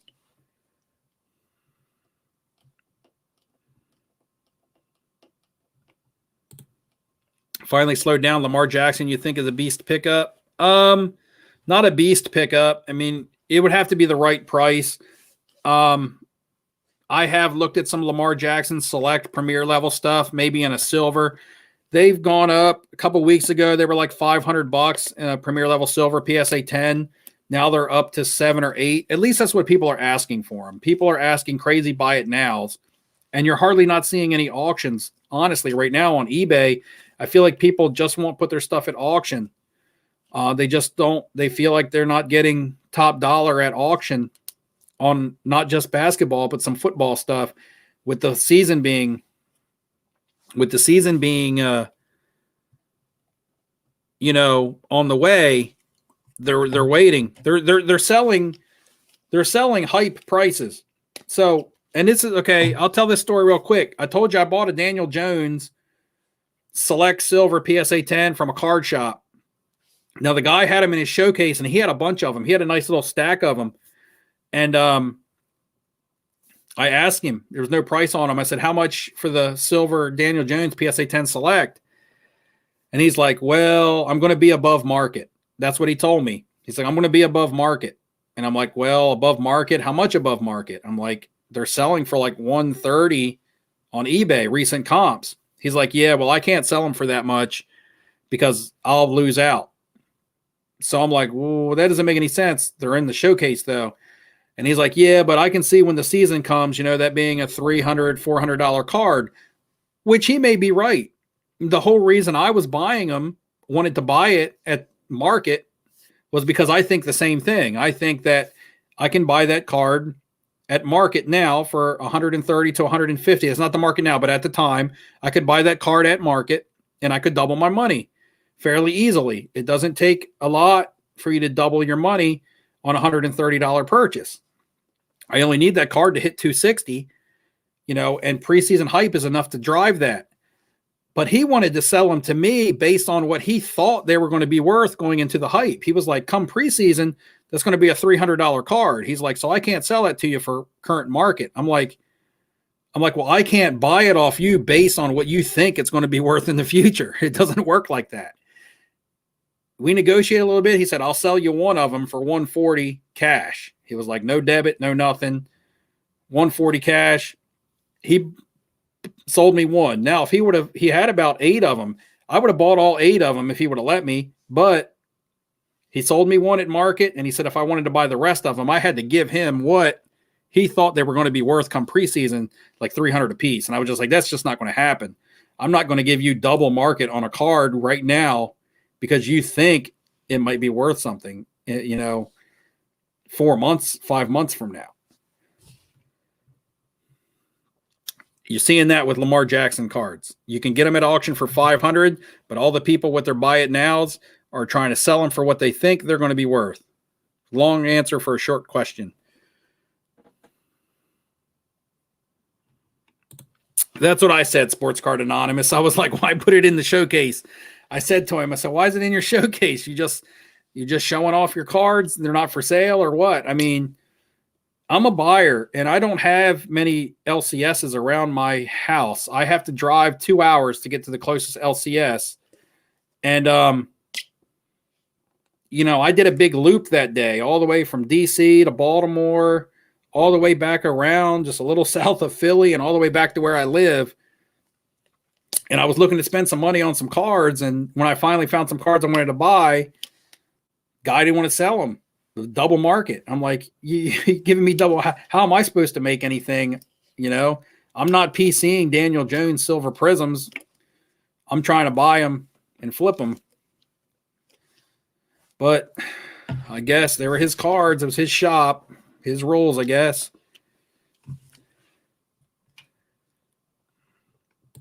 Sports Card Investing asks, who am I high on in soccer? I did mention these guys earlier because they're a little bit more affordable. I like Marcus Rashford. I think he's the poor man's Kylian Mbappe. And I like Phil Foden. I think Phil Foden at his price is pretty good for young guys. For old guys, I like everything. Everything 80s, early 90s, stickers, graded, I like it all. Of any player who was pretty solid, I like it all because they're so rare. The populations are so low. Even graded in PSA 6s and 7s. These stickers just weren't taken very good care of. They were put in sticker albums. Grading didn't exist. They were mostly issued overseas. These things were just not kept well. You get a good 80 rookie sticker of somebody. I have a 78 World Cup sticker of Zico from Brazil, and it's in a PSA 6. But when you look at the pop report on it, PSA 6, there's like one PSA 7, there's like 3 PSA 6s, and the rest are lower. And I remember when I bought that and had it in a video, people are like, why are you buying a PSA 6? It doesn't make sense. It makes sense when you look at the pop reports and there's one PSA 7, like 3 6s, and the rest are lower. That makes sense. It just means that they don't grade well, and a PSA 6 is actually a really good grade on that 78 World Cup Zico sticker because the colors turn on those things and everything. That sticker paper turns even more so than cardboard. But anything old like that, and then if I was to have to invest in some new guys, I like Lewandowski. Y'all know that. And that's another example of somebody being really, really good, like we were talking about Freddie Freeman in baseball, somebody being really, really good and putting up monster stats, but just doesn't, maybe is a little bit boring, just doesn't get the notoriety that he deserves.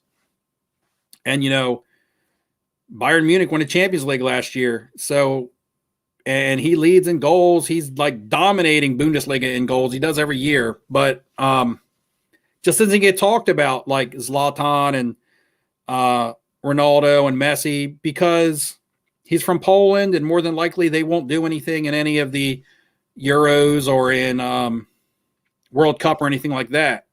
He's just really good in his league.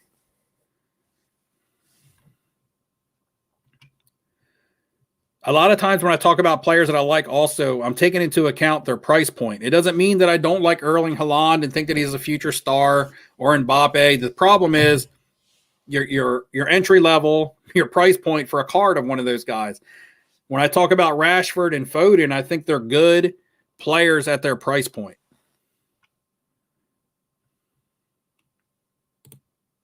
Oh, right here. Yeah, peeps, I still have that Lewandowski rookie sticker.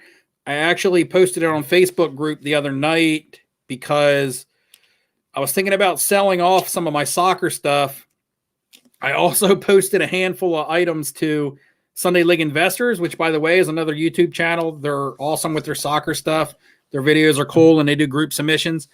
I sent them a handful of items, and I was like, would you guys be interested in this stuff if I was to, because some of it might hit eBay. I tend to do that with people that I know that like to buy, or on my Facebook group. Before I put anything on eBay, I like to just post it in the Facebook group to give other people first crack at it, especially when it's rare stuff.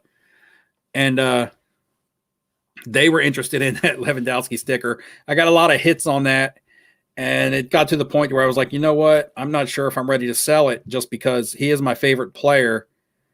And, it's like that. Tatas and Brewskis have a Robert Lewandowski PSA 9 rookie sticker. Got it for $650. PSA has that sticker messed up. It's all crooked. Yeah, I'll tell you, BGS does a way better job with their stickers. Unfortunately, PSA gets the value, but for my stickers, I would always prefer BGS slabs because they actually vacuum seal them in a little bag and then put them in the slab, and they stay nice and look better and more well protected. I have a 1998 first World Cup sticker of Zidane in a PSA 8, and when I got it from being in the mail, it had shifted and was all cockeyed in the case and all that. I was able to tippy tap it enough to get it looking good and centered now, but still, I wouldn't sell Pulisic yet, Bravos, just because I would wait for the World Cup. Here in the States, you're going to be able to rake on him during the World Cup, and he's down right now. Like, he's not playing very well at Chelsea. I don't know if he's injured, if they're using him correctly or whatever, but Pulisic is going to be best to sell during World Cup. You're going to get your biggest dollar out of, really the only thing that drives this market is the fact that he's American or from the United States. He's also, I'm not sure, not Serbian, something else. Can't remember.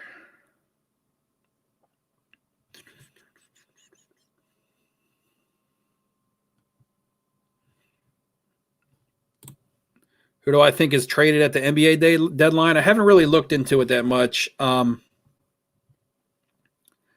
not really sure. Yeah, not really sure because I'm not sure who's going to be moved. Maybe, originally I thought Bradley Beal would get moved. I don't think that's going to happen. Lonzo Ball is probably the most realistic trade going on right now. Maybe to the Clippers, it could be a possibility, which I think they do. I think the Pelicans need to move on from him and let Nickeil Alexander-Walker play. I think he's pretty electric. The only thing keeping me from investing in a few Alexander Walker cards is Brandon Ingram and Zion. He's always going to be the third man, even if he becomes a really good player on the Pelicans, and the Pelicans need to be a playoff team. Zion's going to get all the hype. Brandon Ingram is the next guy there. So it doesn't really matter what Walker does as far as a stat line, unless that team becomes a perennial playoff contender. But I think he's a sneaky play, Nickeil Alexander-Walker, at the right price, especially if they move Lonzo. The problem is that if you want to buy somebody like Alexander Walker, you need to do it now, because if they move Lonzo Ball to another team, first of all, Alexander Walker cards are going to skyrocket because everybody's going to be like, okay, he's in the starting lineup. And Lonzo Ball cards are going to go up, especially if it goes to a team like the Clippers. They'll just go up because he automatically goes to a playoff team with two superstars on there. So, people will reinvest and get found interest in Lonzo Ball now that it's faded. If he went to the Clippers, his cards would go up, and I could see it also causing Nickeil Alexander-Walker cards to go up as well.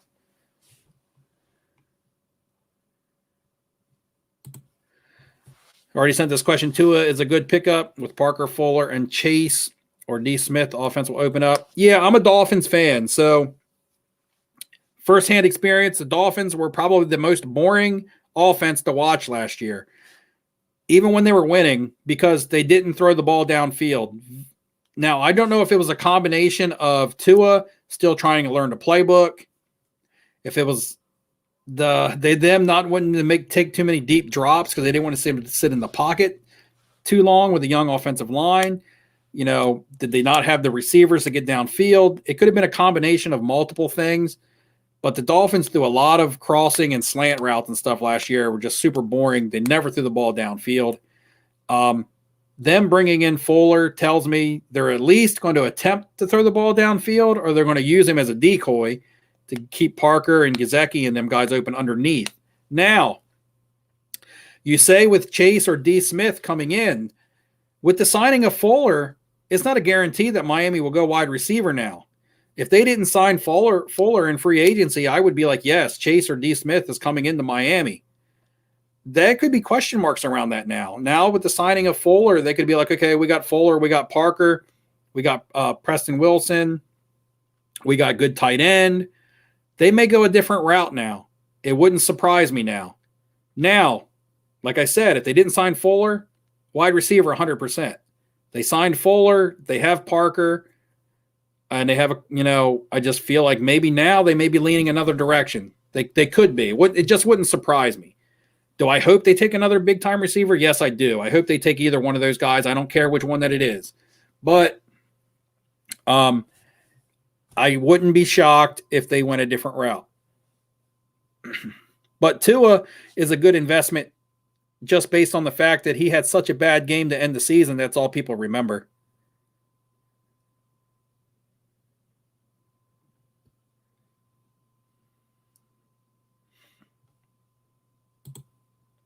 Let's go ahead and block this fool.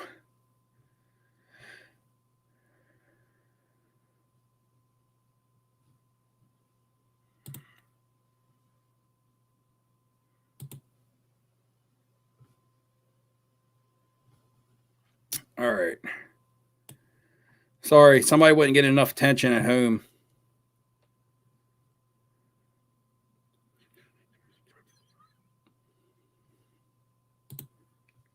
Man, Jay Soul, is Bol going to be traded? At this point, I don't think it matters.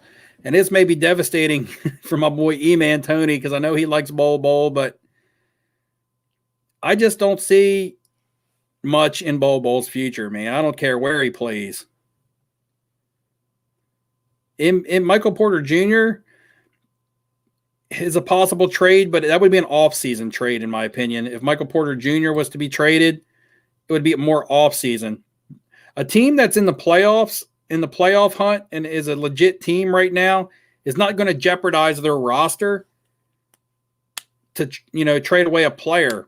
They're going to try to more than likely get it done with what they have, unless they feel like they're getting a piece that makes them, that just makes them a championship team.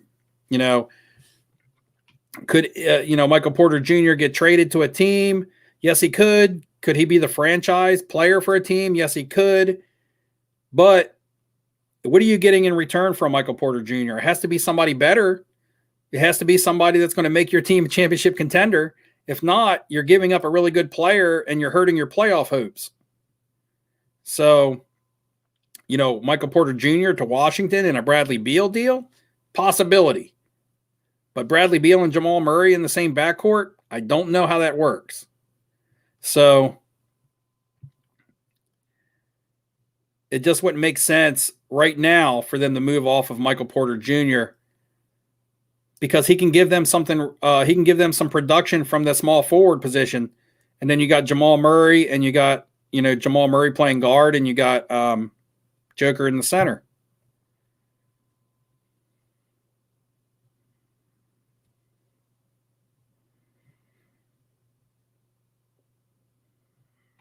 Yeah, I'm still. How does the guy who lives near Philly become a Dolphins fan? I'm brainwashed from my dad. He was a huge Dan Marino fan and Dolphins fan.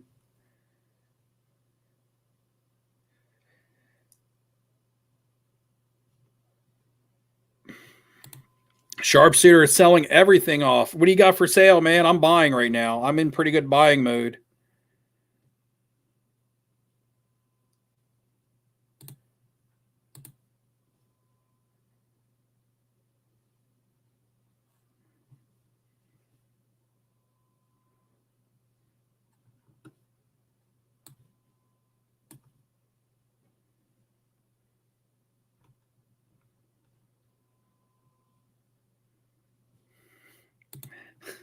I'm sorry, man. I just personally, I saw Manute Bol play, man. I see too much Manute in Bol.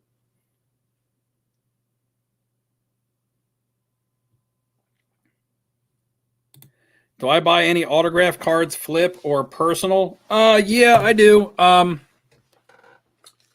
used to be really, really high on playoff contenders football until prices got crazy. When I first got big into buying, like I have some here, there are going to be a lot of Dolphins. You're going to see, okay, there's a contenders auto rookie of Kenyon Drake who just got traded to the Raiders. So maybe Vegas Dave will want to buy this. There's another Kenyon Drake. This one's numbered. Contenders ticket on card out of 99. There's two Devontae Parker on-card autos from the Dolphins. See, I told you I was a Dolphins fan. So these are a few PC items. I got a lot out there in another box that I just don't have in here to show you. But a lot of old Orioles cards and autos of players.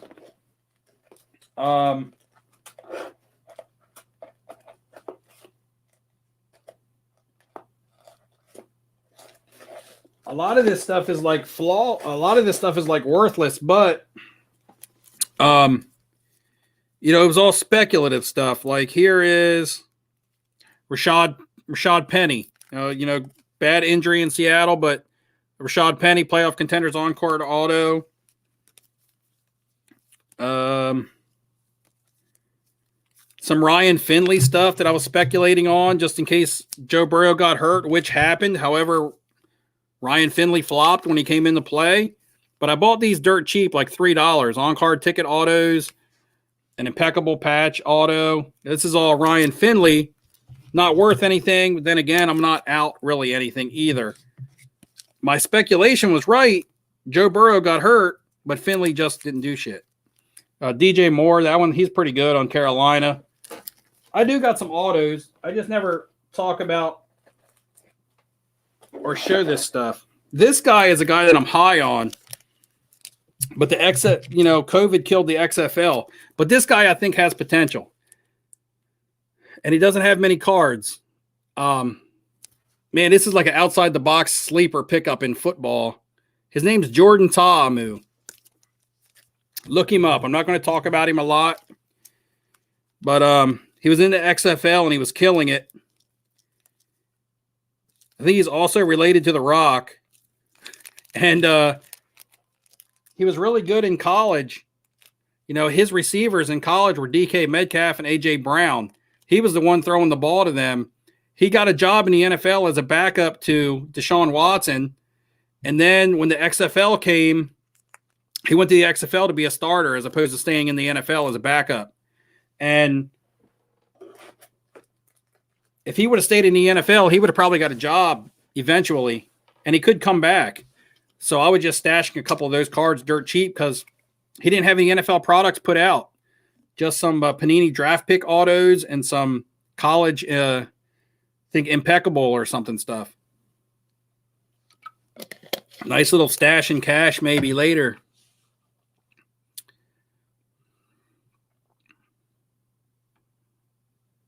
Yeah, Sports Card Anonymous. I'm talking about. Yeah, he played backed up on the Texans and was awesome in the XFL. I mean, he was like he was a modern day style quarterback. He could throw the ball and he could run his butt off.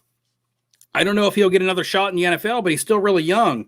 Like he would only be coming into like the second or third year in the NFL. I could see him showing up at somebody's training camp and possibly landing a roster spot. He's talented enough to do it.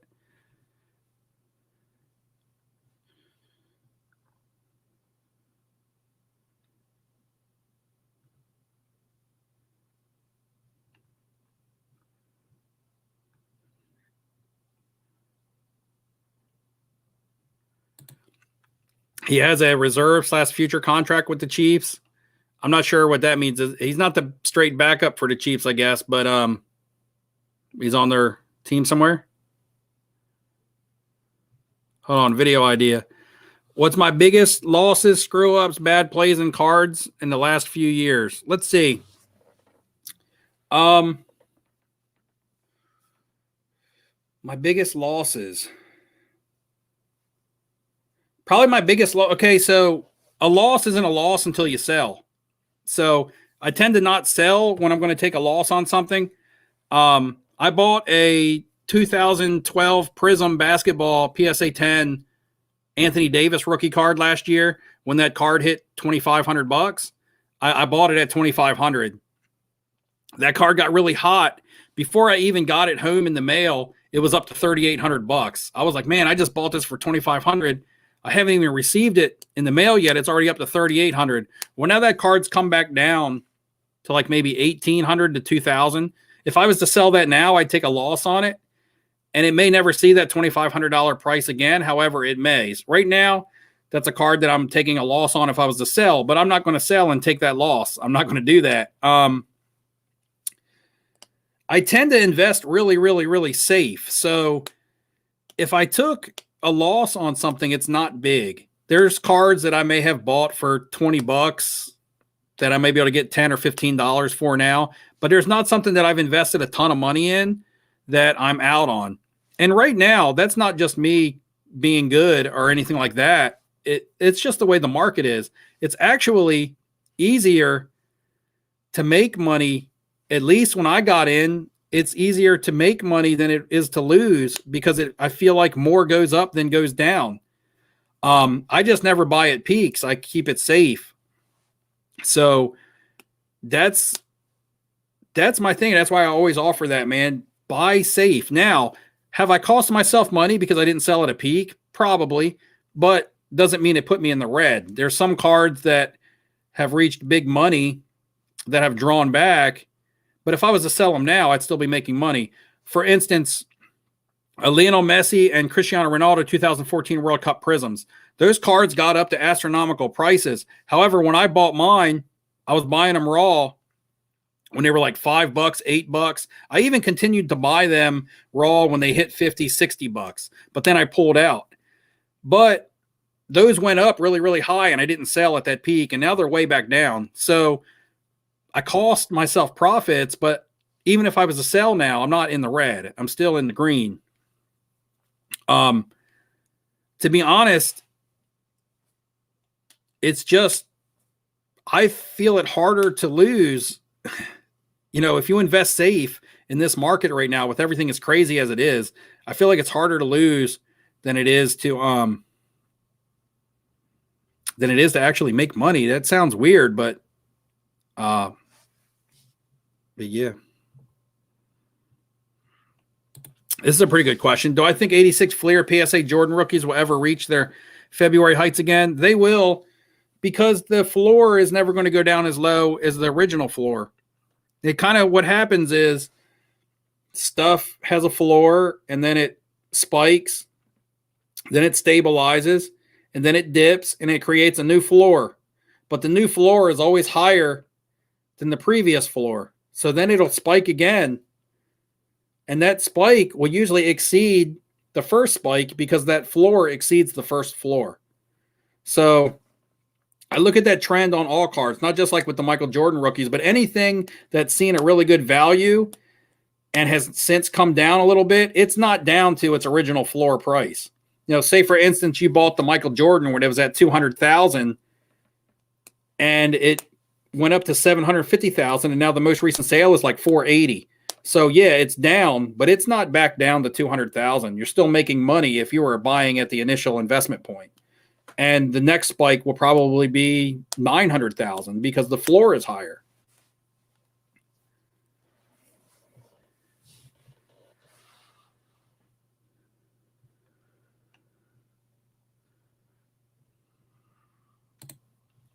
What do people think long-term of Select, say 2012 versus Prism? Okay, so the print runs on 2012 Prism from like 2012 to like 2015, 16, those print runs and pop reports are pretty low. So the Select, I don't know if Select will catch Prism in those years. I think Select is a better product to have from like 2017 and forward. Definitely 2018 and forward, which we're seeing in the premier levels. The Luca premier level Prism is more money than, or the Luca premier level Select is more money than the Prism base now. It's like $300 or $400 more, maybe even getting up to $700 more. That card's pushing $2,000, where the base Prism is still sitting stagnant at $13. So it's happening with the more ultra modern and modern. But the print runs on the older Select stuff is so low that I don't think Select will catch it. Now, will it close the gap? I think it will, because I've been looking at 2013 Select Giannis's. I wanted to buy one last week for $1,600, and now this week they're up to like $2,100. And I'm like, well, damn, I kind of missed my window. I don't really want to pay over $2,000 for one. And the Prism really hasn't moved. So that Prism still kind of sits there. It still sits there over 3,000. And the Select has actually gone from 1,600 to 2,100 within a week, and the Prism hasn't moved. But I don't think the Select will hit 3,000 without the Prism finally moving up, 4,000 or 5,000 to about that. If that was to happen, if Giannis was to continue to go up, just because of the print runs. And when you look at the 2012 Select product, a lot of the rookies, they didn't even make them in regular base cards. They either made them in like the Hot Rookies inserts, or they had some jersey auto versions of them. But I don't think they had just base rookies of some of the players like Kawhi and things. I don't think you can just buy a 2012 Select Kawhi base rookie. You have to get like a jersey auto, which is always going to draw more of a premium than a base card, or like the Hot Rookies inserts.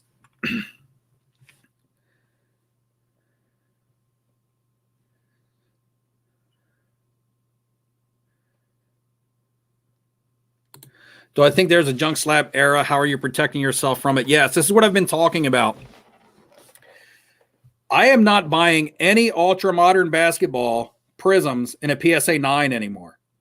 I remember when we used to say PSA 9s are a good value. PSA 9s are great. Look at the price of a PSA 10 in comparison to a PSA 9. There's not much difference in the card. But when you're looking at pop reports now of Zion Prism rookies pushing 17,000, I'm not exaggerating that number. It's somewhere between 16 and 17,000 in a 10. And now you're looking at PSA 9s at like 10,000 PSA 9s. You got more 10s than you do 9s. First of all, that's a problem. And then PSA 9s, 10,000. Is there 10,000 people that want to buy PSA 9s? I checked a couple weeks ago. You could buy Ja Morant PSA 9 prisms for like under $200, like $100, I think. A little bit over $100, $200, somewhere around that.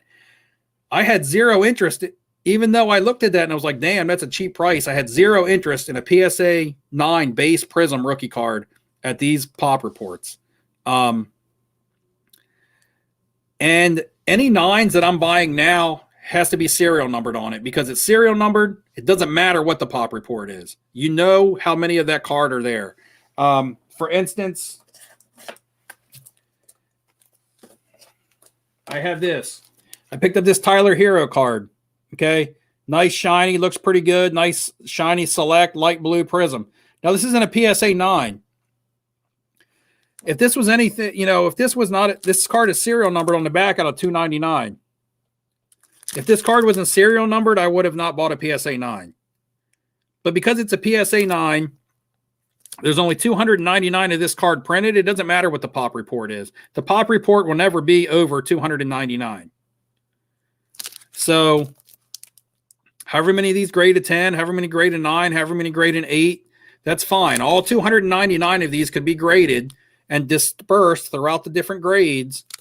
The fact remains there will never be more than 299 of these in the pop report. So that's what I look at when I'm looking at buying these PSA 9s with serial numbers on them. It's still a really nice card. A PSA 9 means it's still a really nice grade. However, the serial number adds rarity and collectability, and the cool looking blueness adds collectability as well. I would much rather spend, I bought this for like $80. Okay. I would much rather spend $80 on this than $50 on a PSA 9 Prism base.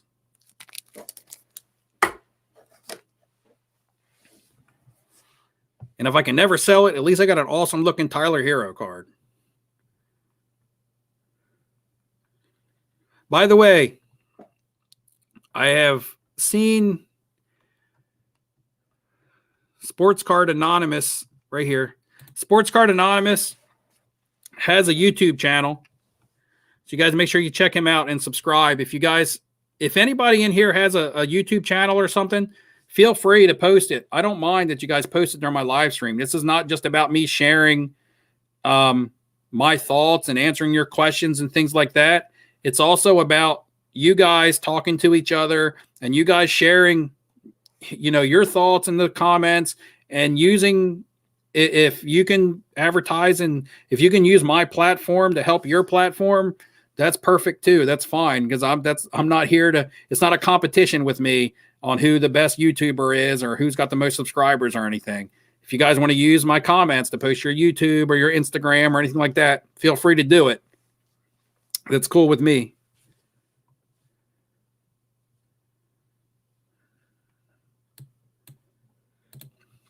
I've lost prospecting on someone. Probably the person I've lost prospecting the most on this season is probably Kobe White, but I haven't bought a lot of him. And again, I bought him. I buy him before the hype. Like I bought him before the season hype came in. I got a PSA 10. I bought the PSA 10 Prism of Kobe White when it was around 150. I didn't buy it when it was up over $200, but it's probably not 150 right now. It's probably like 100 or 125. So probably take a loss on that if I was to sell it.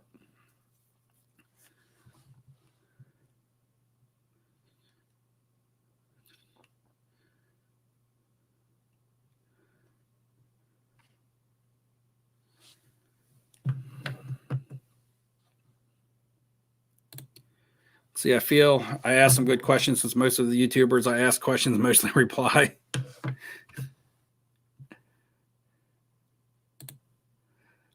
PSA 10s was always a way to synthetically number or limit a card. High pops seem to ruin that. Yeah, high pops seem to ruin that. I mean, it's good to have that grade on there, especially when you're buying and selling online. I think the online market drove the value of graded cards more than anything, just because people knew what they were buying, as opposed to looking at a scan/picture of a card that they may or may not actually be purchasing. Could just be a random picture of the same card. At least when a card was in a slab, you knew what you were getting. Really drove the market for graded cards, and then now we're at where we're at today. I remember when there was no graded cards. Yeah, but here's the thing, Billy. You may have taken a hit on Kobe White, but it's not that bad of a hit. People still want to see him do good. He's still an exciting player. He's just inconsistent. But for a young shooting guard, that's to be expected, especially when you don't even have a full season under your belt. Remember, last season was cut short by COVID. So these rookies playing, the guys in their second year this year are just getting in a full season's worth of work at this time in their career, because last season was cut short.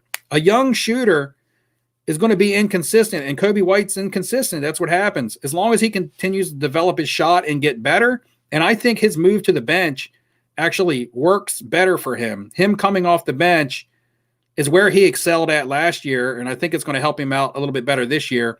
And let's not make no mistake about it. That's Zach LaVine's team.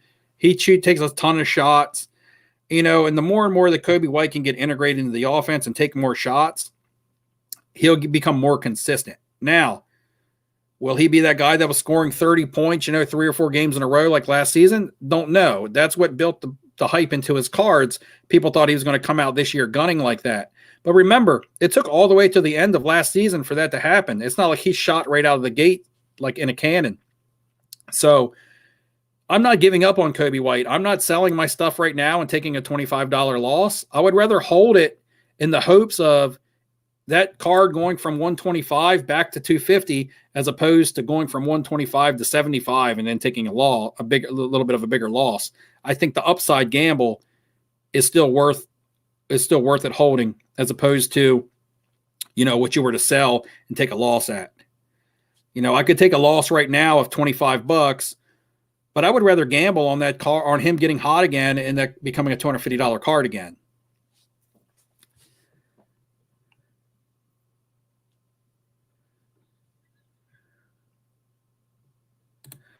David, I would say Prism Silvers are okay in a 9. They do have a little bit of more rarity to them. people do tend to flock towards the Prism. It's always going to be super popular. And the 9 is going to always have to be the card that if you want Prism and you can't afford to buy silvers, the 9 is the way that people are going to go. I would rather still have a serial numbered PSA 9, but, you know, I did buy a PSA 9 silver Prism of DeAndre Hunter a couple weeks ago. So, you know, for the right price, okay, for the right price, remember, take into account the price.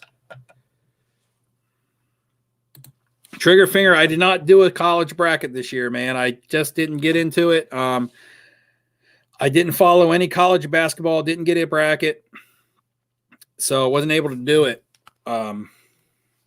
Now, I did say I was going to announce the winner for a 3,000 subscriber giveaway tonight, which I am going to do. And I'm also going to give away a consolation prize, like a baseball card. Since we've talked about some baseball tonight, you can do with it what you want to do with it. Sell it. If you don't like baseball, get it, sell it, do whatever. I'm going to go on my phone. I'm going to pull up the link to draw this winner. Actually, I hope everybody in the chat has gotten themselves entered. If you don't know how to enter and you didn't get yourself entered, that means you haven't been watching my videos.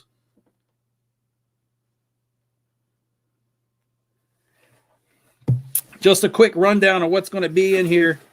Hopefully somebody in the chat wins it. Now, you don't have to be here because I know people have lives and families and things like that.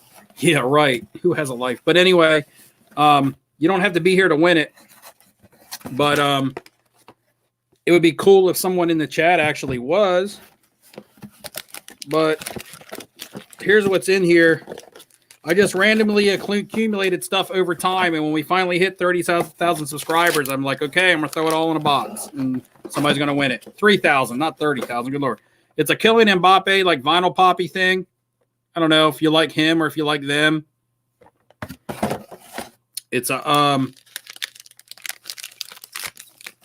pack of 2020 Prism baseball, a pack of 2020 Bowman baseball, Hoops Premium hanger box, basketball, Zion Jaw year, 5 packs of Upper Deck Golf 2001 Tiger Woods rookies could be in there. And then some singles just in case your boxes are duds. I'm actually giving away the Bobby Witt, Jordan Alvarez, and Gavin Lux from the Bowman. Yeah, there's the Witt. From the Bowman, in case your Bowman pack sucks. In case your Hoops hanger sucks, there's a Ja Morant Hoops Premium. And because this was the very first giveaway I ever did on the channel, I'm going to give away another one. Just a Hoops rookie SGC 9.5 Zion. All that stuff just went into this box, and it's waiting for me to put one of you guys' name on it. As well as the winner gets to choose another hanger. Either a 2019 Topps Heritage Baseball or a 2020 Mosaic Football. So one of those is going to go in there as well because we hit 3,100 subscribers before the deadline. So I hope you all are entered. If you're not entered on my video link, then you don't have a chance to win. And then I'm going to ask a random question like I did last week to give away a baseball card.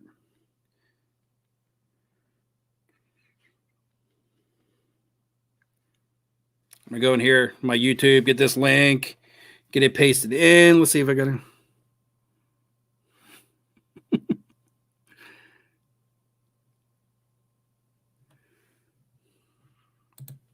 2012 Panini Brilliance.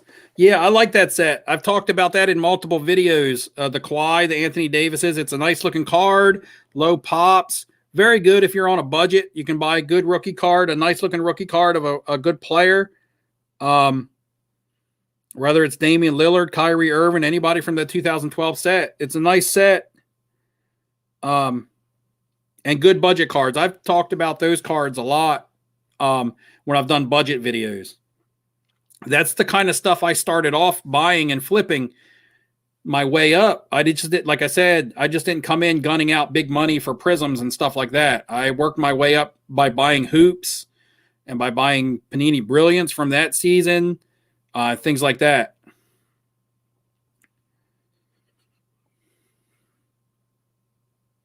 Whoops.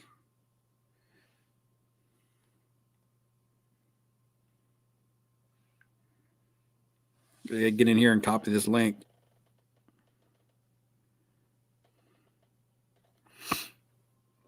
Sorry, it's taking a while to get into my YouTube.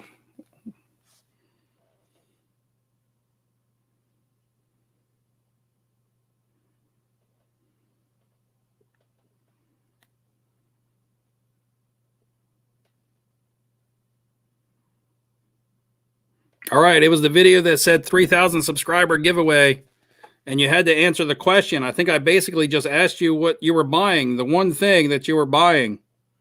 So you have to have answered the question. You had to tell me what you were buying. Just one thing. If you give me a list of 5, that's not going to work.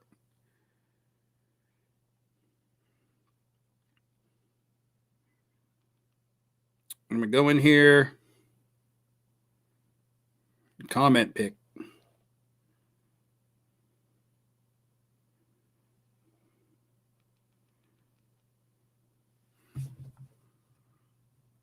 Sharpshooter says, what's going to happen in the market when the market gets flooded with all these common cards when people get their subs back from PSA? Well, what's going to happen is that these cards coming back from PSA are going to come back in waves. It's not going to just be all of a sudden, boom, a million cards get dumped into the market. And they're going to all be all different cards. Some are going to be graded to resell. Some are going to be graded to collect. It's not all millions of cards of cheap cards that people are looking to flip. Now, a big portion of them are going to be, but PSA is not going to flood the market back with their slabs. They're probably going to distribute evenly because they know it'll kill the value of their slab. So being a big business, they're just going to make people wait even longer as they distribute probably back slower. So it comes back in waves, and as some gets sold off, then more hits the market, as opposed to just boom, big dump, million PSA slabs on eBay. They ain't worth shit. You know, they're going to try to, they will try to negate from that happening.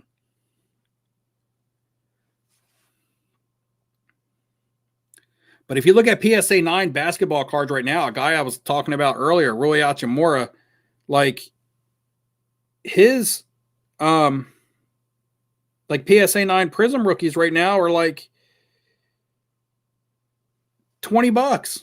Like it costs more to get them graded than the actual PSA 9 cost because there's so much of that stuff. Have I ever paid too much for a card after drinking a little too much? No. I've paid too much for a card, yes, but I haven't done it after drinking too much. Why does this keep doing this?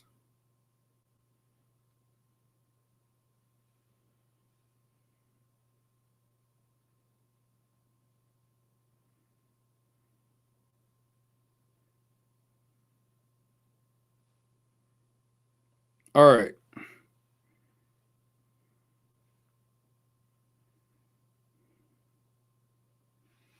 Taking a while to navigate on my phone.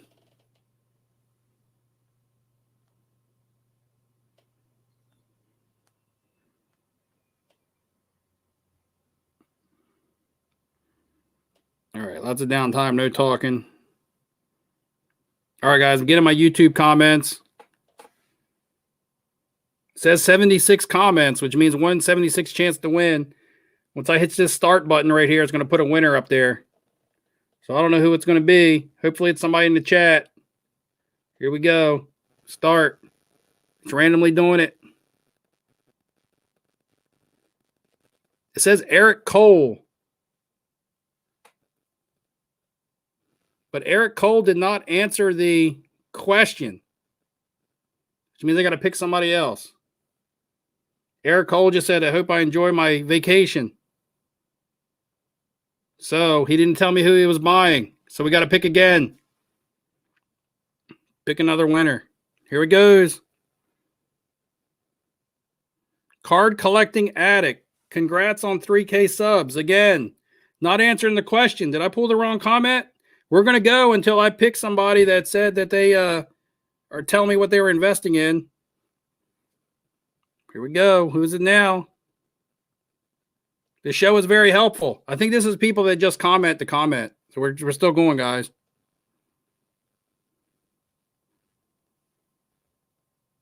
All right, let me check. Let me check and make sure I got the right comment, because nobody's answering the question correctly.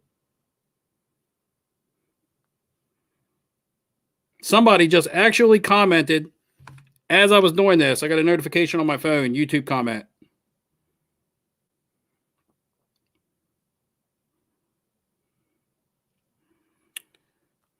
This is proving to be much more difficult than it should be.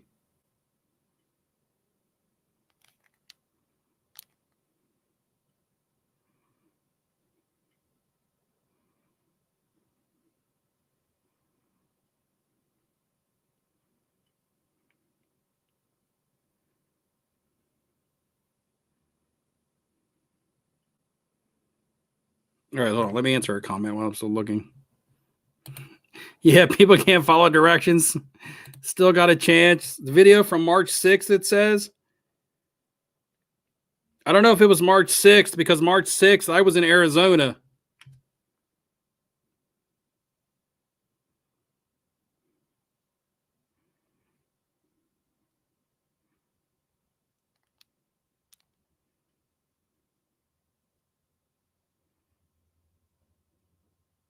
Oh, it's the one I'm sitting outside. All right, here we go. I had the wrong video, guys. Noob cake status. All right. Let me get the link to that one. It is the one where I'm sitting outside in Arizona.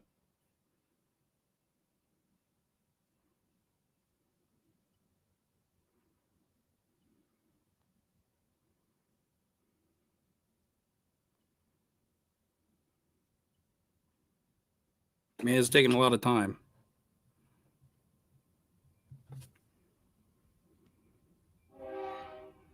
Listen to the train in the background.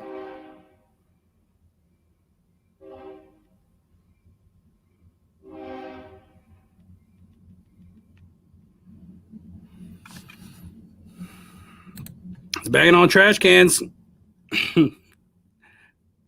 Thoughts on Michael Porter Jr.? Answer my question finally, please. Cody says, I talked about Michael Porter Jr. earlier, like a lot. I even said I was buying one. I think he'll stay in Denver the rest of the season. They could move him in the offseason. He needs to play better defense to get more minutes. However, he's getting a lot more minutes now, and it's, he's scoring points now. I think he's a good buy on some of his select color, even tricolor prisms and stuff. I'm tending to stay away from Prism base because there's quite a bit of them out there, and more to come. So, the Prism base, you might look at the pop report on that now, and it might be between 2,000 and 3,000, and you may say that's pretty low, but 6 months from now, you might be looking at 10 to 12,000. You may be like, damn, I should have bought something with a little bit of rarity to it. So, unless you've moved on them by then. So it depends on if you're looking long-term, short-term, kinds of stuff.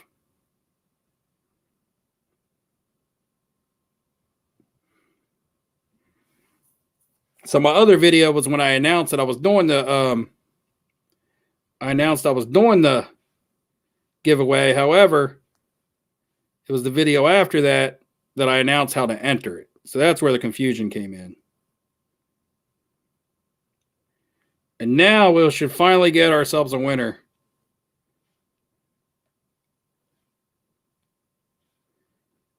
I thought 76 comments didn't seem like a lot for that video, because I had comments left and right. It was like 100 comments. 161 comments. All right, here we go. They're going to get a winner this time. 3, 2, 1. Good luck, everybody. It says Bazooka Adam.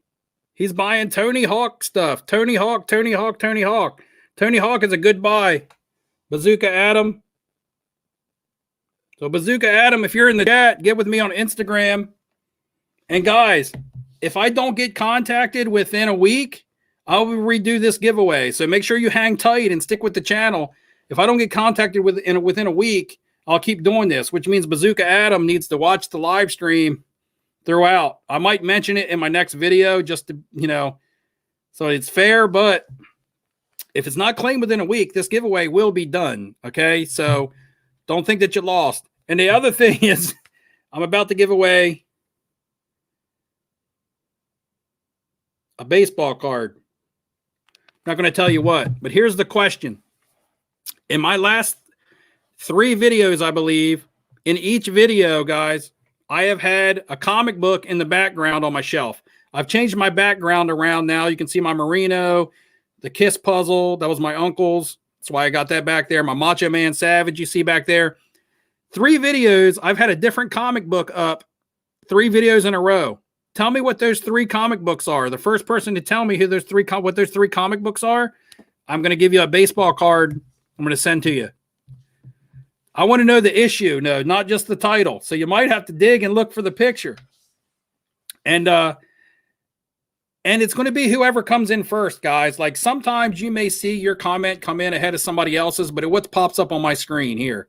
Because sometimes somebody might lag behind or something. 3 comic books. I tell you what, it doesn't have to be the exact issue because you can't see that from that far away, and it'll take you some Googling to try to find it. But what are the 3 comic books that I've had over my last 3 videos in the background?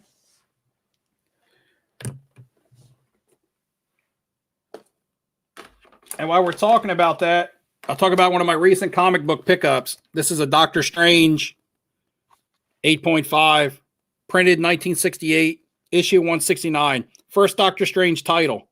Up until this point, it was called Strange Tales.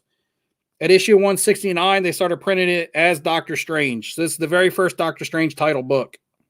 That's what makes this special. And I like Doctor Strange and I love the cover, so I had to have this book.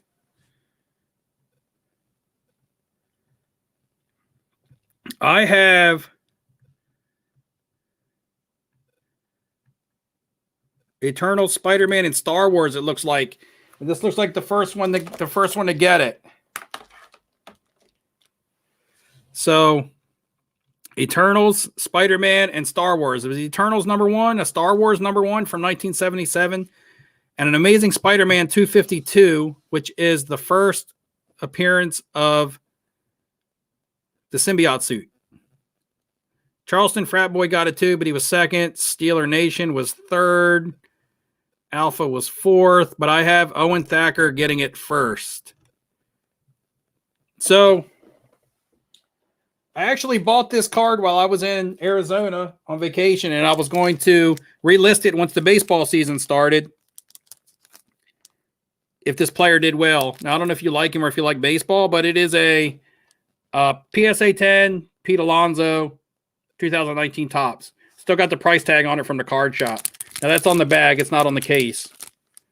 But as you can see, I paid $55 for it. So, boom, there's 55 card I paid $55 for. I'm just giving it away right now.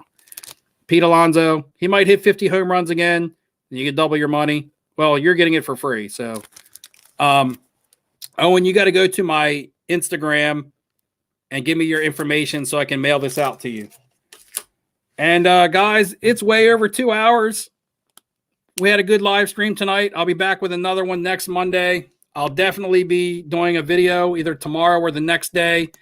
I got lots of ideas, so it's not going to be hard to do a video. Thanks for joining me for the live stream.